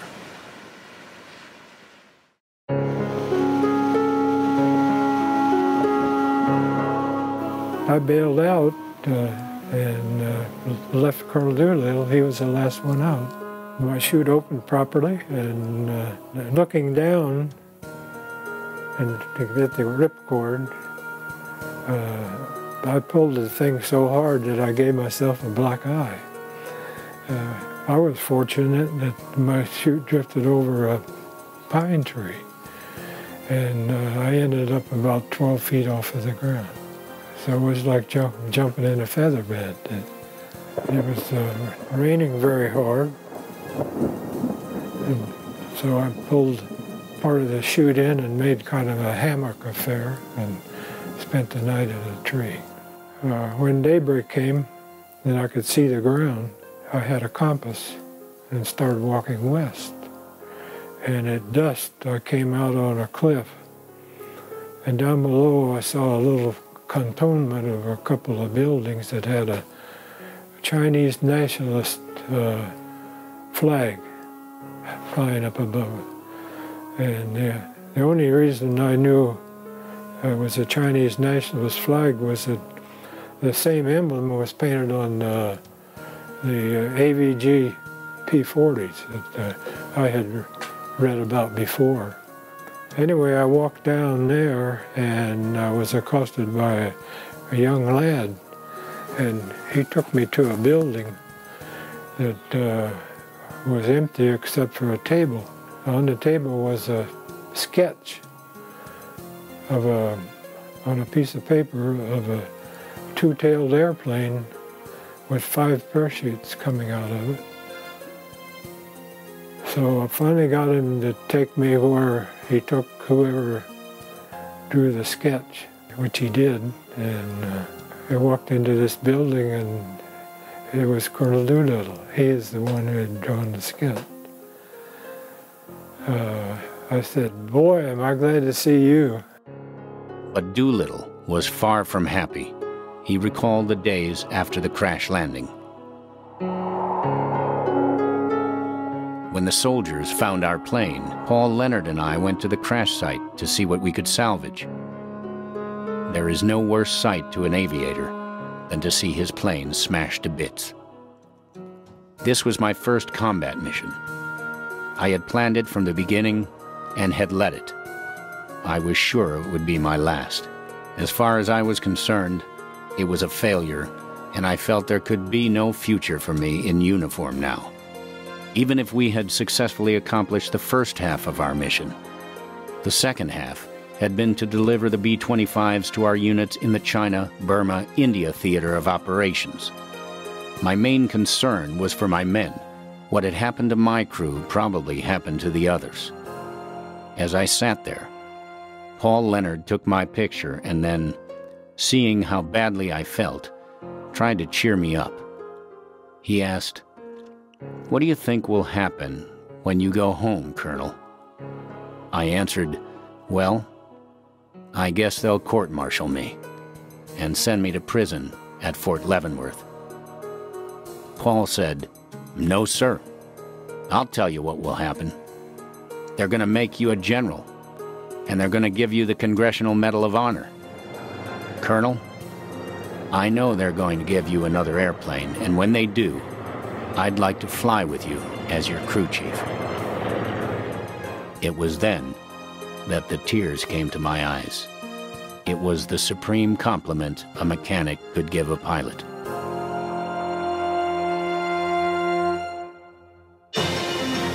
"16 B-25s left the deck of the Hornet on the Doolittle raid. Every one of them reached Japan and bombed their targets. It was true that all the airplanes were lost. Airplane number 8, the airplane that seems to have had its carburetors either changed or reset at the Seattle Air Depot, was forced to seek the quickest landing opportunity available. It went to Vladivostok in Russia, where it was confiscated by the Soviets. The crew was interned for over a year, until the 5 men effected their own escape. As for Doolittle's men, 3 raiders died the night of the raid. Leland Factor, the engineer-gunner on airplane number 3, did not survive his bailout. William Dieter, the bombardier on airplane number 6, was too severely injured to survive the ditching of the airplane off the coast. The same was true for his crewmate Donald Fitzmaurice, the engineer-gunner on the same airplane. 8 raiders became prisoners of the Japanese. Lieutenant Dean Hallmark, Lieutenant Robert Meader, and Lieutenant Chase Nielsen, all crew members of airplane number 6, were captured. The entire crew of airplane number 16, Lieutenant William G. Farrow, Lieutenant Robert L. Height, Lieutenant George Barr, Corporal Jacob Daniel DeShazer, and Sergeant Harold A. Spatz became POWs. The treatment of the prisoners was horrendous. They interrogated us and all of that, you know, each one individually. And there was 2 airplanes of us that had been captured. And They condemned us to death, and the Emperor reprieved us to life imprisonment. Our sentence was to be kept in solitary confinement. I think they were very scared. They tortured them brutally, and they don't talk a lot about that in any of the books, where they put a rag over their face and they would pour water until you almost drowned and pass out, and then they would go on. Slaps, beats, socks, punches, common every day. Bamboo shoots between the joints. They would take iron rods and put them behind the break of the knee, and then they would jump on the thighs, which caused, obviously a great deal of pain. By April 24th, 6 days following the raid, all of the captured raiders had been flown to Tokyo. Their mistreatment continued unabated until August 28th, when they were made to stand trial. The trial was conducted in Japanese. The men had no idea what was being said. A record of the trial concluded that the 8 had been found guilty as charged and are hereby sentenced to death. For reasons unknown, Dean Hallmark, William Farrow, and Harold Spatz were sentenced to be executed. On October 14, 1942, Hallmark, Farrow, and Spatz were informed they were to be executed the next day. They were given paper and pencil and told they could write to their family and friends. Hallmark wrote to his father, mother, and sister. "I hardly know what to say," he wrote. "They just told me I am liable to execution. I can hardly believe it. I wanted to be a commercial pilot and would have been if it wasn't for this war." To his mother, he wrote, "Try to stand up under this and pray." Bill Farrow wrote his widowed mother, "Don't let this get you down. Just remember that God will make everything right, and I will see you again in the hereafter. My faith in God is complete, so I am unafraid." Harold Spatz wrote to his widower father in Lebo, Kansas, "If I have inherited anything since I became of age, I will give it to you. And Dad, I want you to know that I love you and God bless you. I want you to know that I died fighting for my country like a soldier." The next day, on October 15, 1942, the 3 Doolittle raiders were executed by firing squad. Those fellows were tortured, they were starved, they were put in solitary confinement, they were beaten repeatedly, and nothing they could do about it. I mean, they just lived a very tortured existence. Each was growing steadily weaker, and Bob Meter was the weakest of the 5. Meter looked like a walking skeleton. On December 1st, 1943, the once sturdily built athletic Meter died quietly in his cell.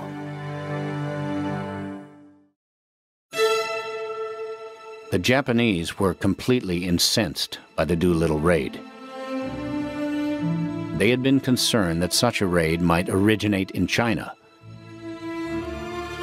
General Claire Chennault, head of the celebrated Flying Tigers, who were operating in China, recalled that the Japanese drove 200 miles into East China to seek revenge. Chennault wrote, "One sizable city was razed for no other reason than the sentiment displayed by its citizens in filling up Jap bomb craters on nearby airfields. 250,000 Chinese civilians and soldiers were reportedly killed in the 3-month campaign." The Chinese had been at war with the Japanese since 1937. They knew well the brutality they employed against those who opposed them. Yet, time and again, they risked all to try to help the lost American flyers get to their ultimate destination, the wartime capital of Chongqing. Their legacy is typified by a story of Tung Cheng Lu, a Chinese engineering student who was pressed into service to help airplane number 2 escape. At the time, he risked his life for the American flyers and undertook this most hazardous of journeys. Lu had a young, pregnant wife, Man Ming Wang Lu, he was leaving behind. During our whole trip under Lu's guidance, our treatment was superb. Navigator Lieutenant Carl Widener was quoted as saying, "He had risked his neck for us." After World War II ended, Lu came to the U.S. to study aeronautical engineering at the University of Minnesota. He maintained lifelong friendships with the airmen he helped in China. Lu became a U.S. citizen in 1954. 4 years later, he began work as a civilian aeronautical engineer at Wright-Patterson Air Force Base in Dayton, Ohio, where he helped develop the C-5 military transport aircraft. Only 2 men have been named honorary Doolittle Raiders. One is Hank Miller, the naval aviator who taught the Doolittle crews how to pull a B-25 off the deck of an aircraft carrier in less than 500 feet. Tung Shang Lu is the other. He died May 3rd, 2009. He was honored at the 2010 Doolittle Raider reunion. His children Tom, Sheridan, and Melinda Lu attended. Since 1988, Melinda Lu has been the Beijing bureau chief for Newsweek magazine. I think it's very hard for people of our generation to understand what our parents went through and the environment that they went through. That was a very special time. My father was basically like millions of other Chinese trying to get through the war, and just happened by happenstance to be in a certain situation that propelled him to heroic actions and very unusual circumstances, and it changed his life forever. It began as a boost for the sagging morale of a shocked and angry nation. But the Doolittle raid turned out to be so much more. And it looked like their next big step well might be Australia. Drive down and take over Australia. And that was just the time when we hit. And the Japanese decided they were going to put an end to that possibility in the future.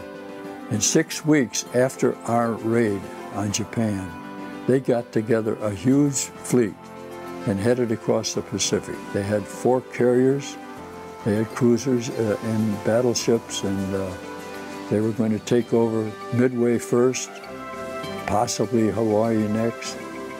And our intelligence had broken their code, knew they were coming, and Halsey had our ship, the Hornet, and the Enterprise, the other carrier that was with us, and a 3rd carrier, the Yorktown, and he had us sitting up north of Midway and waiting.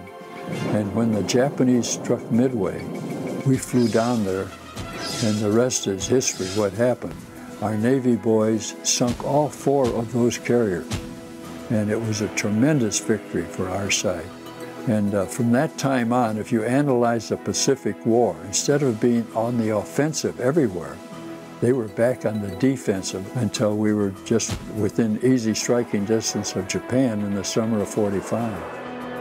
Following the Battle of Midway, the Japanese never scored another victory in the Pacific. All 80 Doolittle Raiders received the Distinguished Flying Cross for this mission. The Chinese government decorated all of the raiders. Those imprisoned and tortured also received the Purple Heart. David Thatcher was awarded the Silver Star. Dr. Thomas White was awarded the Silver Star. James H. Doolittle was awarded the Congressional Medal of Honor. Every Doolittle Raider who was able to fly at the completion of the raid did so.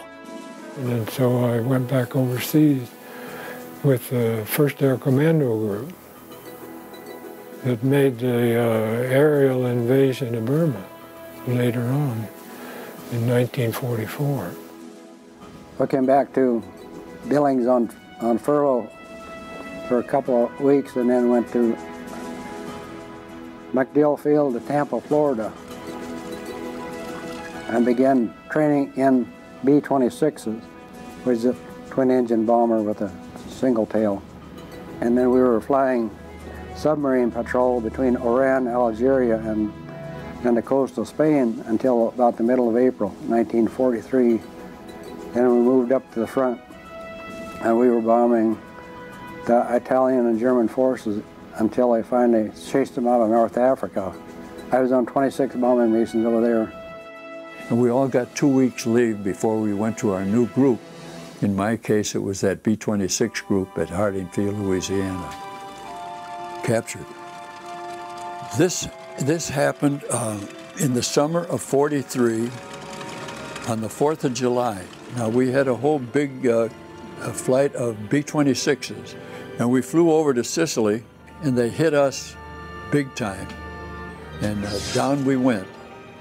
And we were on fire, so I bailed out and pulled my ripcord. A little later, when I got to the ground, I was captured immediately by the Germans down there in this field. 13 raiders would ultimately lose their lives later in World War II. In China, Jimmy Doolittle made a promise to his men. Colonel Doolittle promised the group, he says, if we survive the mission, he says, I'm going to throw you the biggest party you've ever had after it's all over, after the war. Anyway, we had the first reunion, and everybody had a good time. It was all fun and games and so forth. And somebody said, why don't we do this again? And Jimmy said, hey, wait a minute, fellas. This cost me a pretty penny to have this party. He said, I can't afford to do it. And some of the other aviation interests sponsored and the city itself. And after that, it was kind of like Topsy. We began to receive invitations every year. It's great to see the gang every year. After 10 years, Mrs. Doolittle said, she put her foot down and said, from now on, the wives are going to go to these reunions. And that changed the whole tenor of our activities, yeah, I assure you. But from that time on, it was a big improvement because we couldn't have kept on the way we were. It's not just what they did, which was extremely important for the nation at that time, but how they've lived their lives since, really. And they have put together a foundation which supports youngsters coming up in aerospace engineering. And so they continue to make contributions wherever they go, whatever communities they visit. So they are continuing as an inspiration to the next generation of airmen. It seemed like there was a guiding hand favoring us on that whole mission, because when you analyze the whole mission, everything went our way. And we did the maximum damage that we could do against our enemy with 16 planes, each carrying a ton of bombs. We really accomplished our mission. And of course, we upset them so much that their plans brought on the big defeat of Midway later. So this little raid accomplished quite a bit in the war. After we started having these annual reunions, the city of Tucson had invited us there, and when we got there, we found that they had 80 cups, silver cups, engraved with our names on them in this case. Those who were deceased, the cups were upside down. And so for the years that went on, in all of our reunions, some cadets from the Air Force Academy brought this case of cups to our reunion, and we had a regular ceremony drinking to those that had passed on that year, and the cups were turned over. Gentlemen, the toast to those who are gone. When we get together, it seems like the raid was yesterday. It's great to see the ones that are still living, and we pay homage to the ones that have passed on. The mysteriousness of the thing, the way it was designed, was that in this case that holds goblets, there was a bottle of Courvoisier that was laid down the same year Colonel Doolittle was born as the story goes, at the end of the trail, there will be two raiders sitting together with their goblet and some of their Courvoisier in the cup. And that'll be the end of the Doolittle Raiders. 80 men. 68 years later, only 6 of them are still with us. Yet their tradition dictates that all 80 of them gather, either in body or spirit, every year on the anniversary of that heroic and historic mission. A mission that changed the war.